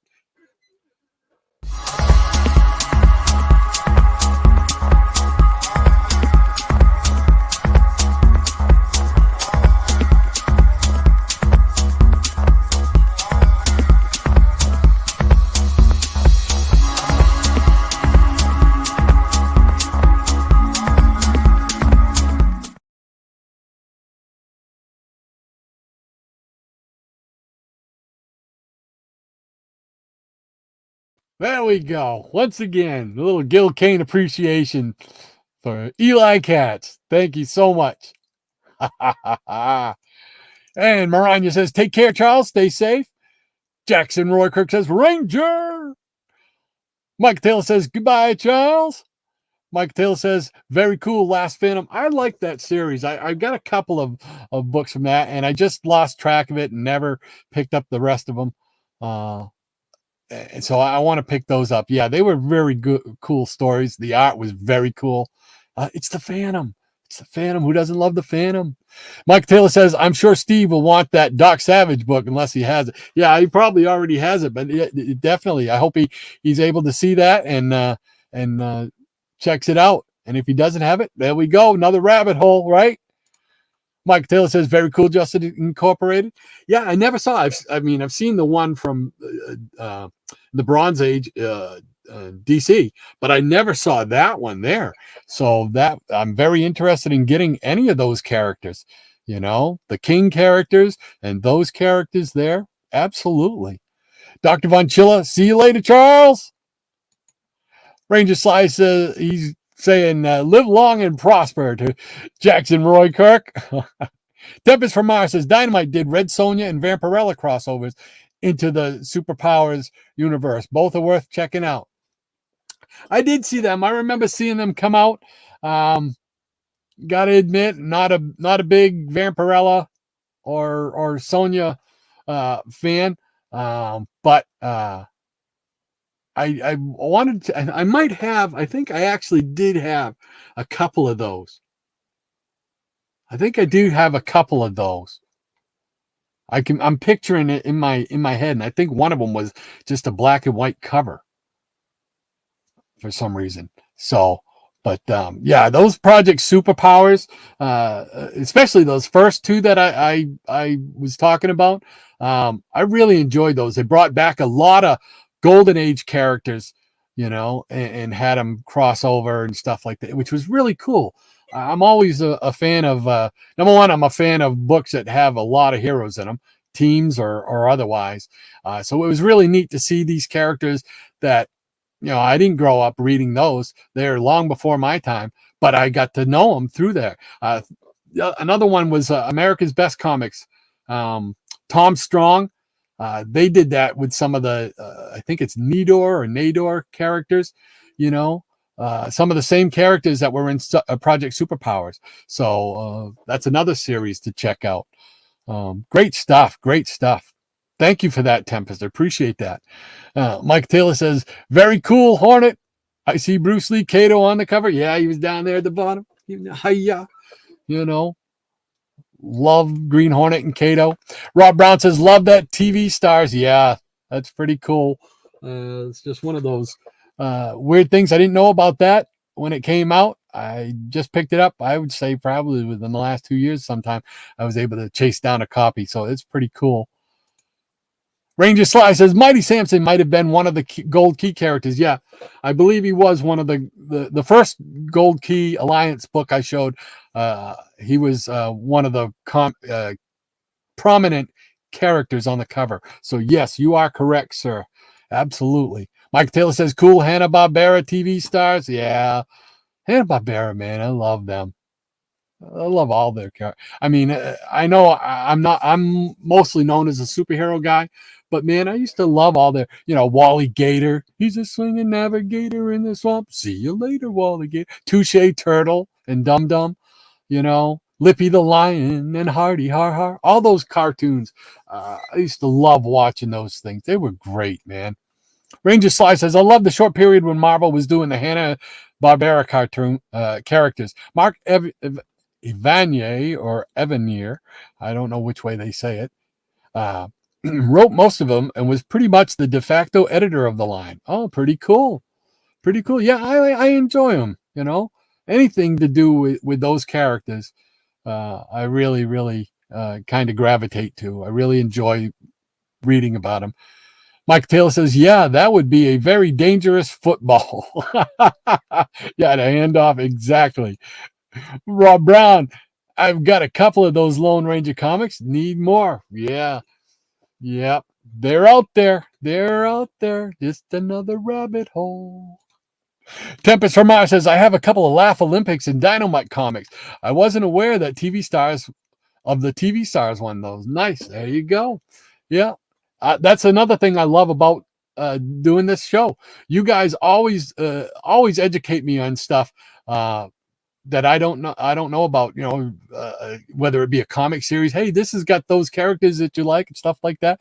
And whenever I can reciprocate and show you something that you might not have seen before, it's just so cool. It's a lot of fun. It's mutually gratifying. Love it. Dr. Von Chilla says, Rodney, stop with the judge cult. I told you before, I'm trying to thin out my collection, not add to it. I'm sorry, John. I'm sorry. Those are just, they're just very cool. I love those comics, man. I know you're a big fan of those painted covers too. So very cool. All right. I promise no more judge cult today. Rod Brown says, nice Gunsmoke. Yeah, I love Gunsmoke, man. I had to get a Gunsmoke one. I know a lot of times those Dells with TV shows and stuff like that, they can command a pretty tall price tag. But that one there was right for me, and I was able to afford it. And now I've got a Gunsmoke in my collection. Yeah, baby. Ranger Sly says, love Gunsmoke. I knew you would. I knew you would, sir. I knew you would. You love the Old West stuff just same as me, sir. So it's always great. Mike Taylor says, very cool Lone Ranger books. Gotta love the Dells. Yes, sir, Bob. I know Hippie likes the Dells out there. Right, Hippie? Dr. Von Chilla says, Rob Brown, indeed, the Dell Lone Ranger books are highly addictive. There is a I don't have it readily, but one that Dr. Von Chilla gifted me, a Lone Ranger book. It is such a spectacular cover. It's an orange cover, and it's action cover with the Lone Ranger in silver, and they're going at full speed gallop, and they are sideways in the air. Now, that book alone was I was so taken back by that and commented on that. And the next thing I know, it's showing up at my doorstep. Thank you for that, John. Once again, that was a tremendous book. I love that book. I love it so much that at some point when the weather warms up down here, I got to show you something that goes along with that book. And I think you're going to get a kick out of it. So stay tuned for the springtime. But thanks once again for that Lone Ranger book, John. I appreciate it so much. And yes, the Dell books are highly addictive indeed. Michael Taylor says, first appearance of Unknown Soldier. Very cool. Yes, that was the first appearance of the Unknown Soldier. Yeah. That was a book I'd been targeting for quite a while before I was able to pull the trigger on that one. I liked that. Michael Taylor, the Jackson Roy Kirk, Judge Colt, just trying to help Dr. V. Oh, there we go. Gray Man, hey, Gray Man, great to have you with us, sir, all the way from across the pond as well. He says, Unknown Soldier. Yeah, I love the Unknown Soldier. Absolutely. Slowly filling in books from his appearances. Because I know he had the series, but I like to pick up all their appearances wherever I can. Same thing with Enemy Ace. Love Enemy Ace. So those two war characters right there, trying to satisfy my appetite for them, and it never gets done. So great to have you with us, Gray Man. Thanks for hanging out. If you get a chance, check out Gray Man later on today. Be doing cover slingers, I'm sure. So definitely check him out.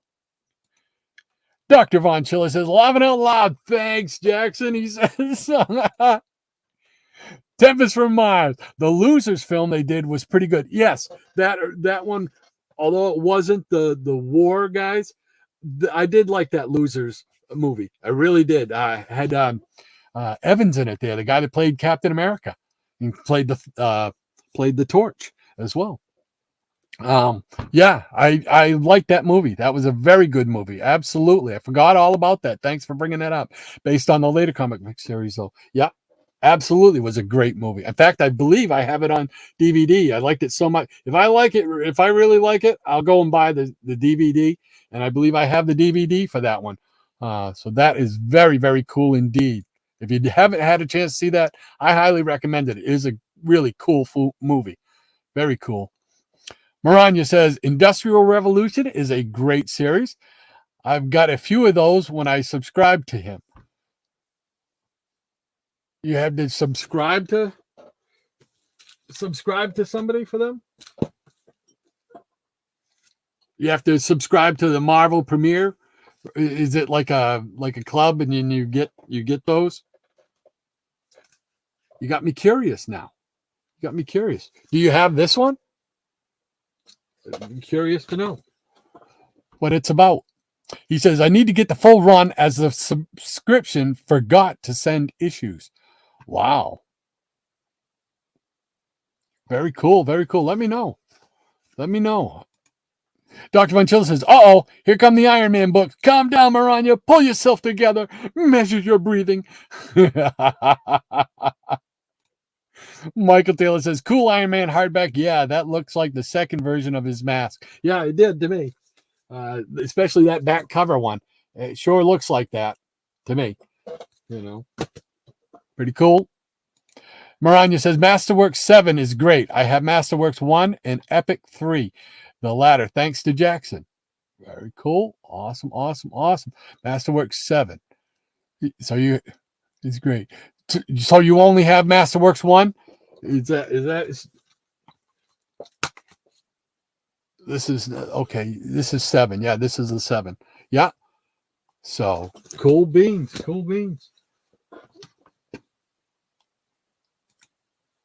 Mike Taylor says, fantastic books, Doc. Well, thank you very much, Michael. Appreciate that, sir, as always. Mike, D. Jackson Roy Kirk says, no, never fail to mention that, Maranya, and I very much appreciate that. Maranya says, hey, I am very grateful to everyone who's worked on wiping the red from that particular ledger, Jackson. Very cool indeed. Robert Harrison, another neighbor to the north. How are you, Bob? He says, I got 6,045s. Oh my gosh. I believe it because if you go and check out Robert's channel, he's always playing music. If he's not playing music, he's showing comic books or talking about the movies that he has watched over the last week. Every week he does reviews on movies that he watches. So definitely check out Robert Harrison 2.0. for some great music, some movie reviews, and some comics. Yes, sir, Bob. Great to have you with us, Robert. Thanks for hanging out.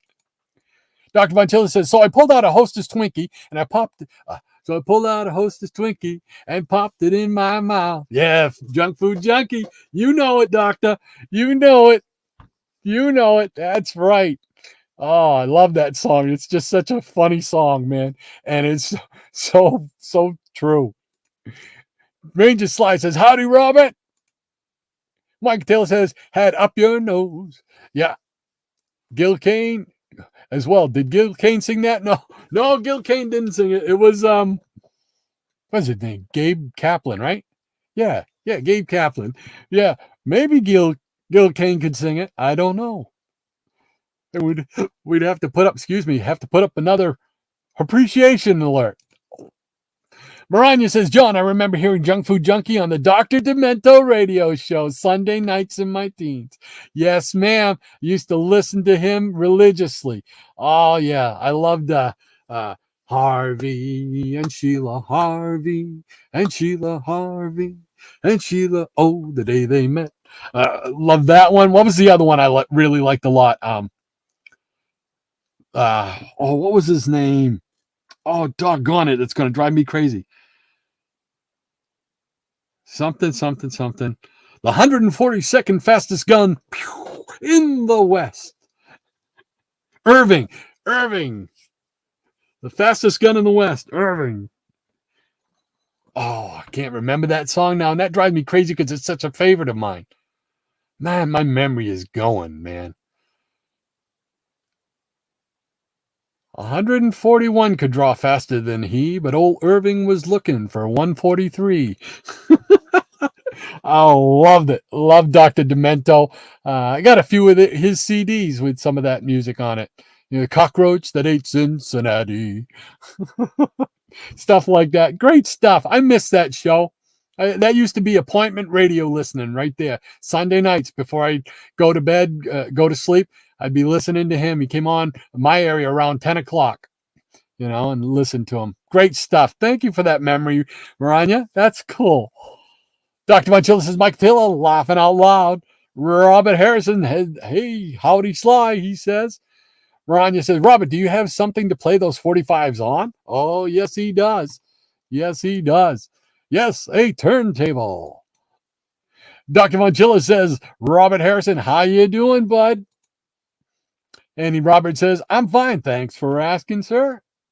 Mike Taylor says, if the facsimiles are putting the code on the back, I don't know why moderns don't do that. Yeah, that's a question I'd love to have answered. Why not? Why not put it on the back? You know, I just hate it because it breaks up the artwork, and in some cases it really does break up the artwork very badly. You know, Ranger Sly says, since we are on the banjo subject, are you familiar with Alison Brown Quartet? I am not, but I'm going to write that down. Alison Brown Quartet. Wow, I've got to have a lot of banjo music now. Her Evergreen album is one of my favorite Christmas CDs. Oh, cool. No, banjo music, I love it. I love it. I'm there. So definitely going to check that out. Thank you for that, Ranger Sly. Appreciate that. Michael Taylor says, hello, Robert. Robert says, hello to Michael. Dr. Monchilla says, Ranger Sly. Yep, Alison Brown. It sounds like he knows her. Yes, sir. Robert Brown says, one of the main reasons they change our beloved characters for the movies is due to merchandising. They don't want to split the merchandising profits with the comic company. Yeah, okay. I can understand that. Intellectually, I can understand that. I still want them to just make the movies like the comics. I don't think it would be that difficult. Just make the movies like the comics. But that's me. You know, they don't make the movies for Rod Knowles. They make them for everybody and try to get as many people interested in them as possible to make them profitable. I understand. Thank you for that, Rob. Michael Taylor says, bummer. It's 11:30. It's 11:30. It's almost 12 o'clock. Oh, my gosh. You guys want to go into overtime? I'll show some Silver Age comics. Let me know. Anybody wants to hang around into overtime, I'll show my Silver Age stack back there. I got some really good stuff in there. Shameless plug from Dr. Monchilla. He says there's a few videos in my channel archive of me playing the banjo and the guitar. I thought I remembered you playing one. I know of one. So I'm definitely, I might go back and watch some of those today, John. That's a good idea. Thank you for that. Captain UK says, shameless John, laughing out loud. Not at all. Not at all. Definitely check him out. Mike Dill says, meant hex. Stupid auto. Yeah, autocorrect is AI at its worst. Something. I don't know. Rob Brown. Man, Jonah Hex, Scalp Hunter, Sword of Sorcery. Man, takes me back. Yeah. Great memories, right? Bronze Age, baby. Them 70s come right back to you. Finding books in department stores, stop and go convenience stores, Rexall drugstores still. Oh, man, just neighborhood stores, just little neighborhood stores would still be selling comics. Great times, man, great times. Love talking about those old comics. Yes, sir, Bob. It's what we do here. It's what we do. Dr. Monchilla says, Captain UK, quote, pride goes before the fall, he says. Yes, sir, Bob. Michael Taylor says, yeah, I saw that Shannon posted a new video late yesterday. Looking forward to watching it. Very cool stuff. Yeah, absolutely. Absolutely. Definitely check him out. Maranya says, Rob, not so fun fact. If there's merchandise for a comic book movie and the movie flops, that usually kills the line of action figures. See the Green Lantern movie. Yeah, I didn't mind. I didn't think that Green Lantern movie was as bad as the grief that it took. I enjoyed it. I mean, I like, would I have chosen Ryan Reynolds to play Green Lantern, Hal Jordan? No, no, he wouldn't have been my first pick. He's great as Deadpool. I mean, that's it. I mean, Deadpool is the character he was born to play. Um, for Green Lantern, I don't know. I'd have to sit and think about who I would have picked for a Green Lantern movie. But Gray Man says, laugh out loud, up the nose, chest. You saw that? You picked that out, did you? Good eyes, Gray Man. That's right. The up the nose chest emblem. That's right. Good eyes, my friend. Good eyes. Rob Brown. Yep. And that's how I fight back against the lame movies, he says. Yeah, well, my thing is, if they can't sucker me in with the trailer, then chances are I don't go and see it. And if I know it's not going to be something that I'm going to enjoy, because of whatever changes have been made to either characters or stuff like that, I just don't go. I mean, I'm not going to sit on YouTube and rail about it. I'm just not going to give my money towards it. You know what I mean? That's just me. That's just the way I deal with it. I'll gladly pay to go see the movies that they make that I would enjoy. You know, so but everybody's got their own, you know, likes and dislikes. So I mean, you know, that's just the way I deal with it. You know, Michael Taylor says, "Hope Graphic Man doesn't sue you, Doc." I hope not. Although it's a, you know, it's a 180-degree take on the Gil Kane alarm that he does. So so it's all done in good fun. He knows. We talked about it. Dr. Bonchilla says, talk of banjos, Gil Kane, cats, and comic books. I'm definitely on the right channel. There you go. There you go. That's it. We talk about it all right here. That's it. Just sly. Howdy, Gray Man, he says. Rob Brown says, just picked up the new Metaluna Mutant model release. Great box design. So cool. Now, what is that? Because I'm not familiar with it. Metaluna Mutant? I'm not sure what that is. It's hard for me to say. I'll say that. Gray Man says, hi, Sly, been lurking. Ha, ha, ha. Dr. Von Chilla says, Gray Man lives. The Gray Man Green Lantern movie was cool. I didn't mind it. I really enjoyed it. I thought it was pretty cool. Special effects were pretty neat. So I didn't mind it at all. Mike Taylor says, hello, Gray Man. Rob Brown then says, I love Red Sonja and Vampirella, but I got to be honest, I'm not a fan of their interior art with the Dynamite books. Yeah, I can't remember. Like I said, I think I have one or two of them crossing over into the superpowers thing. But I just don't have. I might have one or two Red Sonja books. I don't think I have any Vampirella books. I was never even a fan back in the 70s and whatnot. I more gravitated to the creepy and the eerie than the Vampirella ones. I don't know, just wasn't my cup of tea, I guess. I don't know. Gray Man says, got to head out, need to pick up my covers for Cover Slingers later. Have y'all have fun. Well, you too, Gray Man. Thank you very much for stopping by, man, spending part of your Saturday with us. Really appreciate that, sir. Thank you very much. Definitely check out his channel for cover slingers later on. It's a lot of fun if you get a chance to watch them. They have a good time doing it. It's a lot of fun. Definitely check him out. Dr. Von Chilla says, Joe Barbero was Vince Taylor's brother-in-law. Vince Taylor was David Bowie's inspiration for the Ziggy Stardust character. I did not know that. For some reason, when I was thinking Vince Taylor, and I realize now it's Vic Taylor that I was thinking of. I was thinking of Vic Taylor. Wasn't he the guy that played on the TV show Alice? He was the cook, the grumpy cook.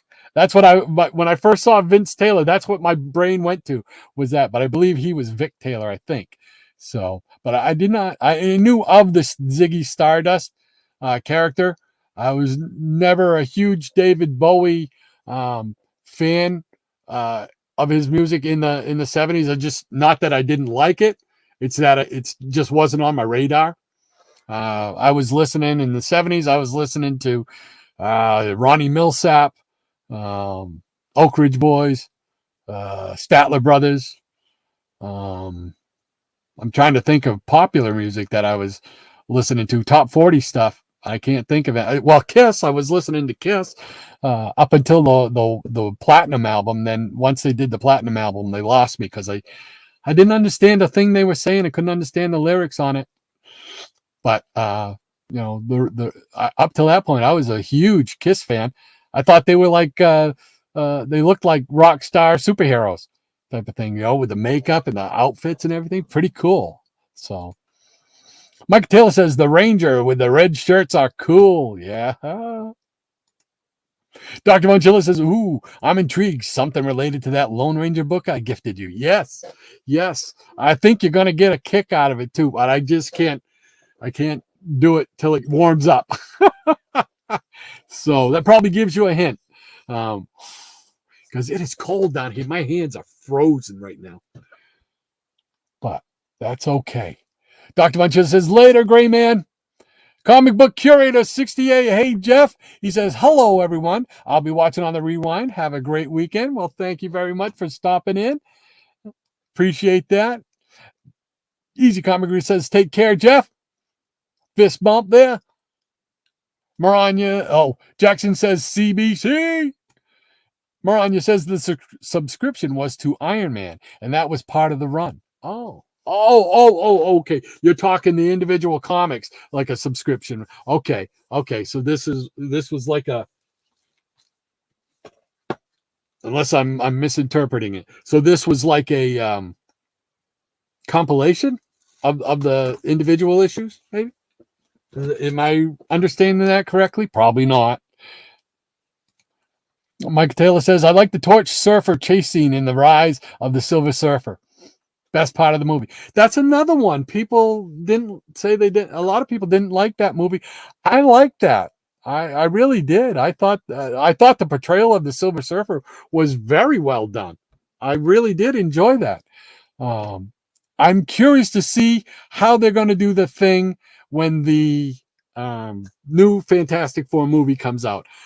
I'm hoping they do a CGI like they did for the Hulk. I really do. I hope they do it, because then I think they can make it look as much like the comics as possible. But that's just me. I'll probably go and see that one no matter what. So Dr. Monchilla says shredded chicken enchiladas for lunch today. Pauline will get plenty of roasted chicken without the enchilada sauce. Eating well in the neighborhood. There we go. Maranya says, good. Glad you're treating my God kitten well, John. Enjoy those enchiladas. Michael Taylor says, Doc, I know Kaplan sang it. Just being, oh, yeah, I know. Took me a second to catch on. All right. It took me a second to catch on. But, yeah. Sorry, Michael. Dr. Monchilla says, roast beef, roasted chicken, baked fish treats have become the norm for Pauline. She is wanting for nothing. Awesome. That's great, though. That's the way it should be. Mike Taylor says he has 6,000 turntables. Talking about Rob Harrison. Rob Brown says, I'm in for some overtime. Cool beans. All right. We'll do some overtime. Maranya says, sure. Go into a bit of overtime, Rod. Okie dokie. We'll do that. Tempest from Mars says, I'm up for seeing that Silver Age stack. Okay. Cool beans. Jackson says, more overtime, Mom. I love it. I love it. You guys you're oh man, like a big old pat on the back. Yes, sir. We'll do that. Hey, chocolate Ovaltine rocks. So does regular Ovaltine for that matter, Jackson. We had some Ovaltine. I love Ovaltine. Very cool. Jackson Roy Creek said, never had it. It's good. It's like a malt, chocolate malt. Very good. Dr. Vonchilla says, I told Mrs. Vonchilla that lunch wouldn't happen until 2 p.m. today because Dr. Silver Age is without Shannon and he's going to go twice as long. Her meltdown reaction was priceless. I'm a sadist. Oh, no. Poor lady. You're going to starve her to death? Oh, my goodness. No. Oh, let's see here. Maranya says, give it a try, Jackson. If you like Whoppers, malted milk balls, candies, you'll like Ovaltines. That's a good one. Yes, yes, yes, yes. Captain UK says Paul Newman would have made a good Green Lantern. Oh, Paul Newman, he would have made a good Alan Scott, I think. A good Alan Scott Green Lantern, you know? Real Alan Scott Green Lantern, the old school Green Lantern. Yeah. Michael Taylor says, comic book memories overtime is good for whatever ails you. Oh, bless you, man. Thank you. Rob Brown says, Metaluna Mutant was the monster in the film This Island Earth. Oh, okay. I did not know that. I did not know that. I think I've seen that movie a long time, like a long time ago. So I did not remember that. Mike Taylor says, Dr. Von Chilla, he's laughing, and Easy Comic Reader says, the bell's ringing, but the Marauder is still a whooping and whomping, folks. Overtime. Goodbye, Gray Man, says Michael. All right, Vic Tayback. Tayback. There you go. Thank you. Was Mel. That was the other name. He was one of the gangsters in the Piece of the Action. Oh, I'm sure. I know I've seen that episode. I did not remember that, though. Mike Taylor says, I like the Alice show. I remember the Alice show. I do. I liked it. Ronnie Millsap had a great voice. Loved Ronnie Millsap, man. He was big. He meant a lot to me in my teenage years in high school and stuff. Some of his songs meant a lot to me. I really liked Ronnie Millsap. Dr. Vonchilla, we're officially in overtime. I told Mrs. Vonchilla to go and drink some wine till I tell her I'm ready to make lunch. Amazingly, she offered no resistance. Oh man, that's awesome. Dr. Von Chilla is saying Michael is saying Dr. Von Chilla, he's laughing about it too. Maranya says, yes, you are understanding it correctly, that Iron Man Industrial Age book. It was decidedly different take on the Iron Man mythos, and I dug it. Oh, cool beans. Cool beans. Thank you for straightening me out on that, because I was lost. They do need to, Michael Taylor says, they need to do the FF Justice as well as the Green Hornet. Oh, I love a new Green Hornet, and make it an action movie. Don't give me humor. I don't want I'm sorry, I just don't want humor in my Green Hornet movie. I was so disappointed in that movie. I really was. I was, there you go. I didn't read the second part of what you said. I was disappointed in that Green. Yeah, I'm the same way. I was so disappointed. I was saying that for myself as well. I was so disappointed in that movie. I'm hoping they make another one, man. Mike Taylor says malted milk balls. Yum. There we go. Maranya's put up the pause line. There we go, in honor of Pauline and Katt Murdock. All right, so we'll show my Silver Age stack right here. Dun, dun, dun. It's quite a big stack, so I hope you guys don't mind hanging around. And we're going to start right off when I showed it earlier with The Origin of Captain America, number 109. I love this one. When I saw Dr. Von Chilla's video about his movie the comic book cover posters, this is one of the first ones I thought of right here. To have this blown up on a cover, on a poster, how cool would that be? There is no barcode anywhere in sight. That is just awesome. So much. There's two. Why do I have two? Because one of them was gifted to me by our friend, your friend, Joker68. Kurt, thank you very much for gifting me a copy of this. I appreciated that. Appreciate it. So, very cool. So, and we're sticking with Cap for a little bit here. We got Captain America 110. Why? Because Hulk's on it. Steranko Hulk. Dun, dun, dun. Love it. I love it. And speaking of Steranko, here is number 111 with his autograph. I was lucky enough to meet him a couple years ago in Concord, New Hampshire at one of the Little Giant cons that they did. He was Superman. He was just such a funny individual, very engaging. I really enjoyed him. I wish I could have spent more time talking with him, but the line was huge. Here we go with 112, Captain America. Another one that could be on a poster. Just look at that. That is gorgeous stuff. That red skull down there. Ah! Cool bean. And we got a little Captain America and the Campbell Kids, a little promo feature. Campbell Soup Kids. Pretty neat. I bet you Metarog has that one. And then we got some king size square bound 25 centers from Captain America. Here's king size special number 1. You don't get to see it too often. Pretty cool though.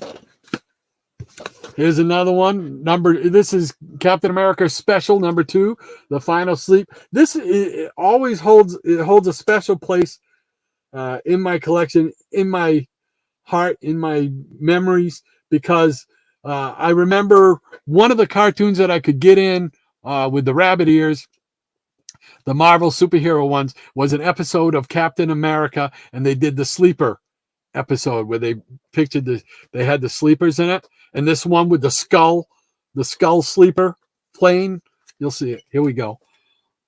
I mean, that reminds me of that. It's just like, I don't know, it's like old home week or something, so that's whenever I see that sleeper story and that particular thing, it just reminds me of that cartoon. I want to get one of the original Marvel superhero cards, bubblegum cards, with that on it. I've looked at them. I've kept an eye on them, and I'm just waiting. I'm going to pull the trigger on them sometime here. This is my off-the-rack copy. That one wasn't. This is my off-the-rack copy. 1975, giant-sized Captain America, number 1. You could tell it's well-loved. The spine is split. Oh, she is well-loved, though. I got to put it into a new bag. You can tell these old poly bags are tough to see through. They make them look cloudy. So, king size annual number 3 with Cap. And then king size annual number 4 with Captain America and Magneto. Not the usual place where you find Magneto hanging out in a Captain America book. So, all right. Oh, we got a old Silver Age store. This is one of the oldest books in my collection right here. I can't remember when I got it, but I know I've had this since the late 60s. And if I'm not mistaken, I believe this is one that I bought at the Rexall drugstore, because I can remember this being on the counter, getting ready to pay for it. I can remember that. It's got the grease pencil. It doesn't have a date stamp. It's got grease pencil on it. So this is Thor, Mighty Thor, number 145. And if you look on the T, you'll see the grease pencil right there, which was another way they used to do it. Date stamps. But this is one of the oldest books in my collection, personally owned, that I personally bought. Right there. Then we got Marvel Superheroes square bound 25-cent action here. I love these books. This is one that I remember getting for my birthday in a stack of books that my parents got me when they realized that I was a big comic nut. And they bought me a stack of comics for my birthday, man. That meant so much to me. More than any birthday cake or any other kind of gift. these books meant a lot to me. Here we go with Marvel Superheroes number 14. Look at that. Great stuff. Square bound, 25 center. Man, that's childhood for me. That's childhood right there. And this one here, I remember buying this with my dad at a place called, it was in Somersworth, right on Main Street. I want to say BJ's Variety. I think that's I remember it was either McKay's Variety or BJ's, but I think it was BJ's Variety. And I remember going in there, seeing this, and saying, begging him, and he bought it for me. Dad is cool. He bought it for me. Submariner number 3, and it's got my favorite Inhuman. That's why I wanted it. It had Triton on it. A huge Triton fan. Love it. Another Submariner, number 24 with Tiger Shark. Tiger Shark. I really got to rebag these because it's not doing it any justice. And this is an old one. Why is it an old one? How can I tell? Because it's got this clear Scotch tape on it. Wow. That's what it looks like in the bag and out of the bag. Look at that. That's just awesome. Awesome. Purple cover. Great stuff. Great stuff. And if you want to talk to Submariner, what do? You send it to Subby. Yeah. I used to I loved the checklist. I used to love the checklist, man. Get right in there and find out what's going on in the other books, because not every place sold all the books, so some places you might see more Captain America and Hulk, but no Avengers. So then what's going on with Avengers? I need to know, so great stuff. This one here is like it's just off the rack, man. This is in really good shape. So you can tell when they're firm, they have that. They're flexible, but they're solid, So I gotta reboard that one. We got Amazing Spider-Man number 60. It's got the Kingpin on it. There we go. There's another one could put on a poster right there. Look at that. Make sure that I'm gonna put it that way, so just in case. Then we got King Size Special, The Amazing Spider-Man number 8. This is pretty beat up, but that's okay. It's all intact. This is number 8, King Size Special number 8. A big 64 pages, and it's got the Shocker right there on the cover.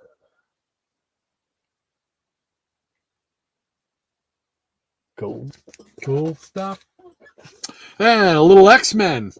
Here we go with X-Men number 42. This is one that I have rebagged. So this has got to be a combination of stuff that I have rebagged and that I want to rebag. I must have mixed them up somehow, which happens in this disaster that I got behind me here. This is number 42, The Death of Professor X. Love that cover too. Again, okay, poster cover. Cool. And we got Giant Size X-Men from 1975. This is Giant Size X-Men number 2. Number 2.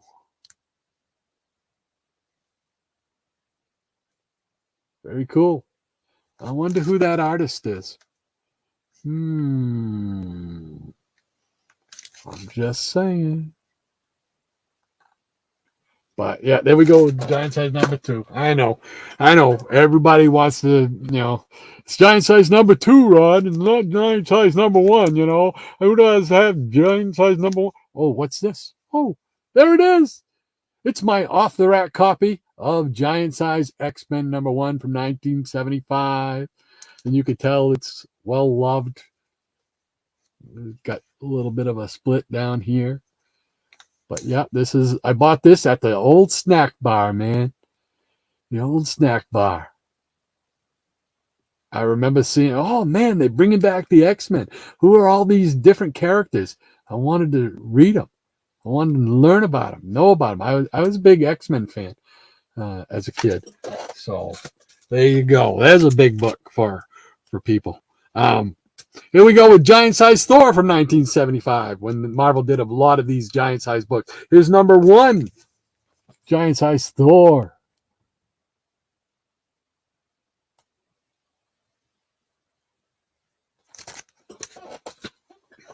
And we're going to stick with the Thor theme the rest of the way. We got some Giant Size Thor, and we got some Journey into Mystery. So buckle up, Buttercup. Here we go. King Size Special #3 with the Gray Gargoyle. Square bound 25 center. Oh, loving it. Loving it. Again, got to get this one into a new bag, because it would look as nice as this one. And here is King Size Special, The Mighty Thor, #2, all the way from 1966. Look at that. The Destroyer. I thought they did a good job portraying the Destroyer in the Thor movie. That was pretty cool. And then we got down here, we got extra representing the very first appearances of the Viceroys of Villainry, the Enchantress and the Executioner, and the Mad Merlin. So, but there we go. And then here we go with, believe it to be the only king size Journey into Mystery. It's #1, 1965. With Thor versus Hercules. We got the Radioactive Man down here, which is another one of my favorite characters. The Demon Duplicators. We make a duplicate Thor. The Lava Man. Loki, the embodiment of evil. Great stuff. This is one of my favorites. I like that. And this is in such great shape. I was lucky enough to get a really nice copy of it, and it's really cool. I really like that. That's super. And look, I got a little, speaking of Mighty Thor, there's a little Mighty Thor VHS and a clamshell. Upside down. Well, Mighty Thor. And this features the episode Enter Hercules. There we go.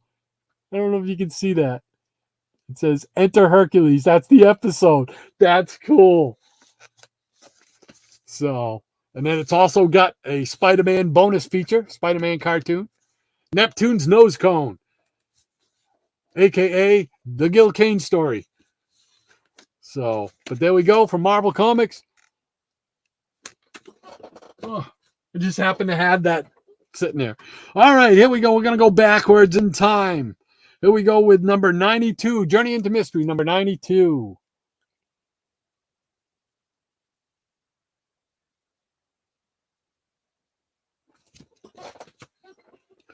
And here's #91 with Sandu, the Master of Supernatural.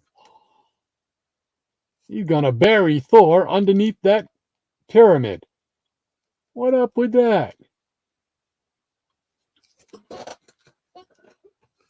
Here is #90 with Thor and the Carbon Copy Man. Man, I'm getting an awful lot of glare today.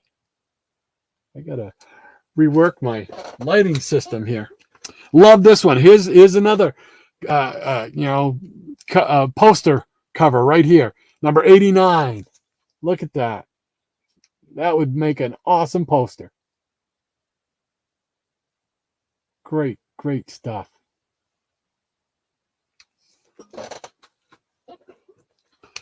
Here we go with #88.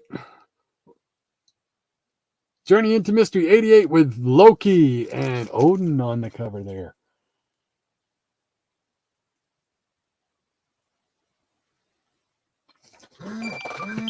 Nope. Got to check my phone just quickly. If it would just stay put, I would appreciate it. There we go. Oh, it's my son.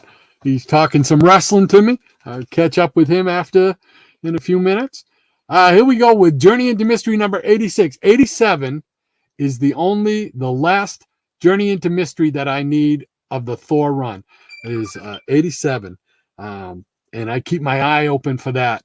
I've got people searching for it for me too at the comic store. If they ever come across, they know to give me a call, give me first try at it. But here's 86.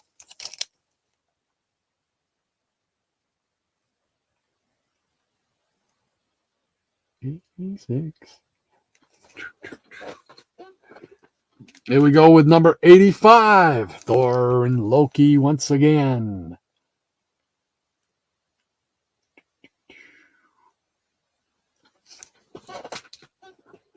And number 84. Thor captured by the Executioner. Okay. There we go. All right, that's it. That's all I got to show. That was the end of the what? What's that? Oh. Okay. All right. I'll show this one too. All right. Well, yeah. This is number 83. Yeah. The first appearance of Thor, as we know him in the Marvel comics. She is well loved, without a doubt, but she is complete. Cover is still attached. I mean, that's a piece of history right there. That's a piece of history, and it boggles my mind. I'm so blessed, so lucky to have been able to get something like this. Back in the day. So, and it's not going anywhere. It ain't gonna get slab. It ain't going anywhere. It's gonna stay right in my collection, man. Because it is. These things. I mean, you believe? I mean, this is from what year? 1960, 60. What? 2, 3, 4, somewhere in there. I mean, and it's still alive and kicking today in some mylar right there. So, I mean, that's very cool. Very, very grateful.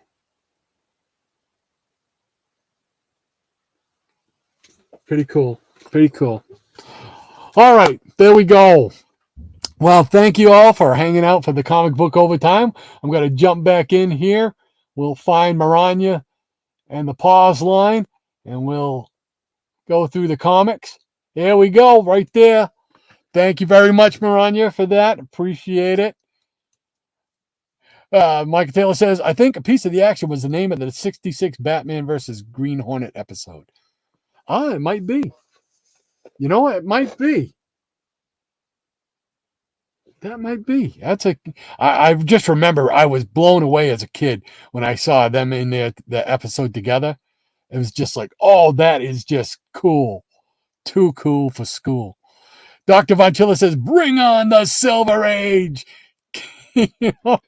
Right out of the gate with Cap 109. There you go.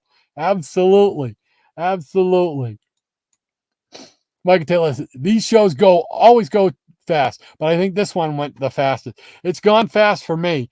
I wish there was a way I could slow it down a little bit, so we could all enjoy more. Rania says, you are correct, Michael. That was the title for part 1 of the story. Part 2 was titled Batman Satisfaction. Very cool. Mike Taylor says great Steranko auto placement. Yeah, yes, he was very nice. Put it right there on the side. Very nice. He was just such a super person. He really was. He was so funny, and he looks just like you see the pictures of him. He looked exactly like that. It was just phenomenal. It was a very, very good, rewarding experience meeting him and everything. It was a lot of fun. Rob Brown says he's laughing out loud about my Campbell's Soup Kids. He says never seen that one before. Yeah, that was a little promo thing giveaway. So very cool.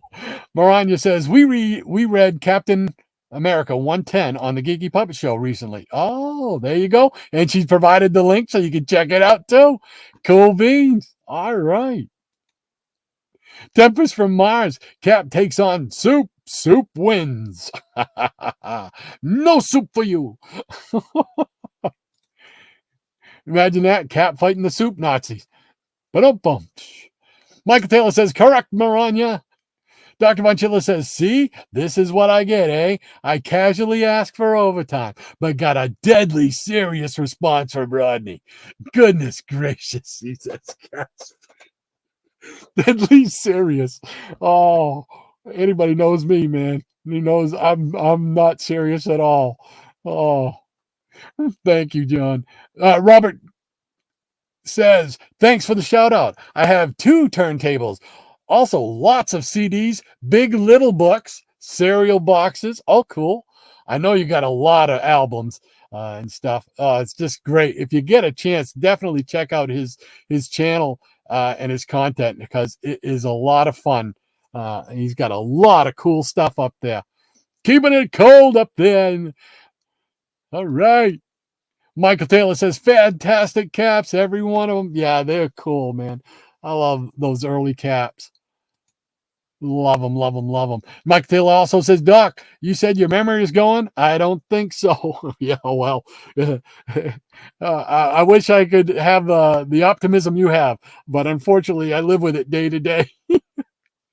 I'll set my glasses down or my phone down. I'll forget them. Hey, I've even had my glasses like up on the top of my head like this, and I'll go. My wife will go, what are you looking for? I'm like, I'm looking for my glasses. I just had them. She'll just kind of give me that look like, you know the look. I'm sure you've all gotten it from your spouse at one time or another. And then I'll go, it's just one of those things, man. Just one of those things. Rob Brown says, beautiful covers, Rob. Thank you very much, Rob. I appreciate that. Thank you, sir. He also says, oh, man, the checklist. I used to track those down in the comics I wanted. There you go. Track down the comics I wanted. Absolutely. All right, just got to warm my hands up. Oh, that's awesome. Michael, Dr. Von Chilla says, Mrs. Von Chilla just took a bottle of wine over to the neighbor's house. I told her to be back by 1 o'clock, and she giggled on her way out the door. Today's lunch is spiraling out of control. Oh, man, John, it sounds like it's going crazy. It's going icky baluki over there. Michael Taylor says, fantastic Submariners. Yeah, those are cool. I liked the Submariner series. I really did when I was a kid. I like it now. But, especially those early issues, the first 25, 30 issues, well, including the first appearance of the what would become the Defenders, 34 and 35. I love that. Those 2 books. Probably my favorite of a lot right there, along with that Triton book. I like that. Mike Taylor says, Dr. Von Chilla, he's laughing out loud at that. Yes, sir.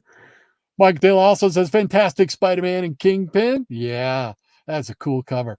Rob Brown, Giant Size X-Men. Ooh, yes, sir. Yes, sir. Not going anywhere. It's not getting slabbed. It's not going out to be graded. Nothing. That's my off the rack, baby. That's been in my hands since it was published, delivered to the snack bar in town here, and I picked it up off the rack, and it's been in this house with me ever since. Or, well, it was in my parents' house for a little while. But, yeah, it's been with me from the get-go. Mike Taylor says, off the rack, giant size X-Men. Very cool. Yes, sir. Those off the rack books, man, they hold a special place, a special sort of reverence in my world. So when somebody shows me that this is a book that they picked up off the rack, mad respect for it, because it's just that for that book to be with you all that time, that's awesome. That is awesome. It means a lot. I know what it means to me. I can only imagine it means the same as or more to you, so it's very cool to hear those stories. Robert Harrison says, yeah, the Green Hornet movie was not very good. I have. Yeah, it wasn't very good. It was, it's just, I guess I should just leave it at that. It just wasn't very good. Dr. Von Chilla is saying, Mrs. Von Chilla handed me a 25-ounce lager on her way out the door. We'll be asleep by 6 p.m. tonight. Guaranteed. Oh, it sounds like you got yourself a wild afternoon going there. Holy mackerel, John. Dr. Michael Taylor says, Doc, I'm sure you have the Hulk clamshell VHS on cassette as well. There we go. There's one of them. I've got a couple. There we go. Why? Because I bring myself in videotapes as well. Oh, yes, sirree, Bob. Love them. I got a couple more. I got Fantastic Fours, and I think I got a Captain America. I think a Submariner one. So yeah, those. I mean, when you saw those, it was like, oh man, I got to buy it because you can't see those cartoons anywhere anymore. So I mean, you can watch them on YouTube now, but this was like before I knew about YouTube. So I'd be. Whenever I came across them, I bought them up. Some of these I might have even ordered from the old video store. I talked about it on my solo live stream last Sunday afternoon. I think I might have gotten a couple of these ordered through my video stop store that used to be right here in this town, right here in River City. Dr. Von Chilla says, Journey into Mystery 89 is an uber classic blazer. Yes, sir. Without a doubt. I do not disagree. Gotham City Comics. Hey, Kevin. Great to have you with us, sir. If you get a chance, definitely check out Kevin's store, Gotham City Comics. You can also check out several of Gratu's videos because Gratu always has him on as a guest, and it's always fascinating to see him go through his store and what he has in his store. Always a lot of cool stuff, so definitely check him out. Thank you for hanging out with us a little bit here, Kevin. Appreciate you spending your Saturday morning here. Thank you. Mike Taylor says, Dr. Von Chilla, he's laughing still. Mike Taylor says, hello, Kevin. Gotham City Comics, he's clapping them together. Dr. Von Chilla says, howdy, Gotham City Comics. Rob Brown says, amazing journey into mysteries, Rod. Yeah, that was a fun series to collect. Going back because you didn't see them around too often, as they say, in the wild. So I've been very, very fortunate to be able to get them down through the years. And all I need is that 87, man. 87, and that completes Thor from his first appearance in 83 right on up through his first volume of comics. I know he's restarted a couple of times, and some of those I do have. But the Silver Age stuff, Bronze Age stuff, into the little bit of the Post Age, that's my Thor. Rob Brown says, wow, 83, yeah, baby. I was just so lucky. I'm so blessed to be able to have gotten that. I've been lucky a lot in my collecting, whether it's been through gifts from wonderfully magnanimous people, or gifts from my parents, or from my wife, and stuff from comic shops that I've dealt with, and flea markets and dealers who I've gotten to know, and they helped me out along the way. So it's tremendous. I've been very, very, very blessed and lucky. I can't say it enough. So Cheap Comic Collector says, thanks for another great show, Rod. We're watching you live on my show because you went long. I'm sorry, man, but I appreciate it. Thank you so much. Everybody check out Cheap Comic Collector. I know I went way over today. I apologize, and I hope it didn't mess up your thing. I'm sorry. But thank you so much. I appreciate the kind words. Thank you. Easy Comic Reader says, heading over a bit, Triple C. Got to get some more $2 gems. Absolutely. Check them out, baby. Mike Taylor says, fantastic journey into mystery, everyone, especially 83, of course. Yes, sir. Wonderful stuff. I mean, their history, it's comic book history. That's the thing for me. It's comic book history. I enjoy the stories and the characters, and respect the I don't know what the proper word, the historicness. Is that a word? Historicness of it. It's just very cool. Never thought I would ever own these type of books. Mike Taylor says, great show as always. Had a blast, Doc. Peanut Gallery, have a great weekend. Thank you so much, Michael. Appreciate that, sir. Next week, we'll have my partner in crime back, and we'll be back to normal.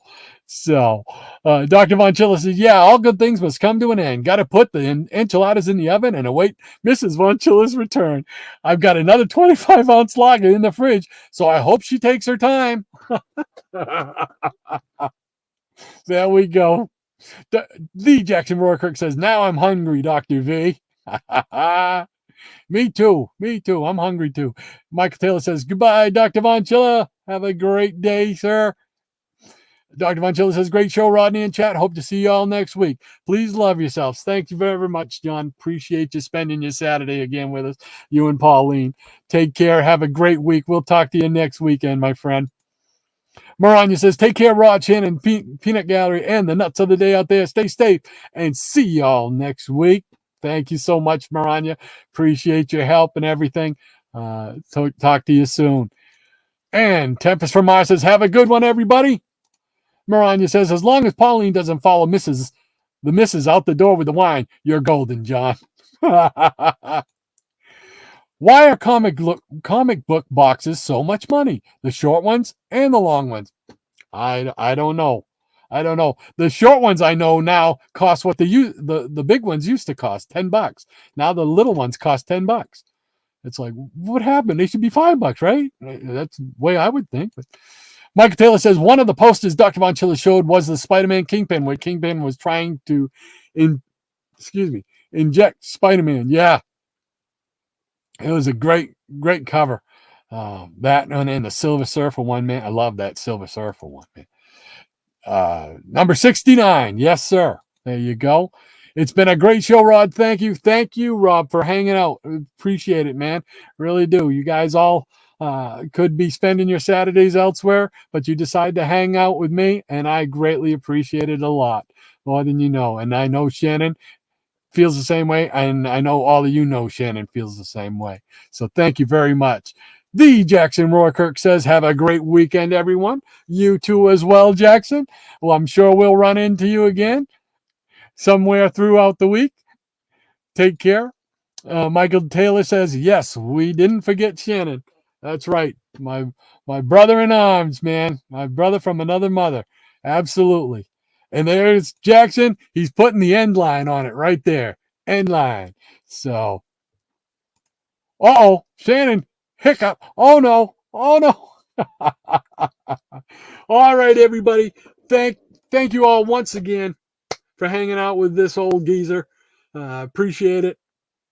I know Shannon will be back next week and looks forward to seeing everybody once again and showing some comics once more.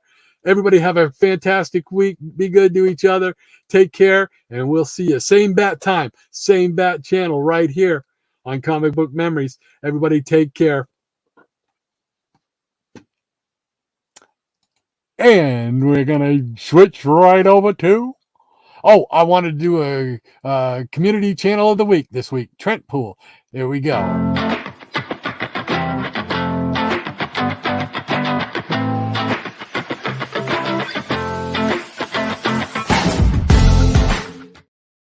There we go. And everybody have a great week. We'll see you next week. Take care.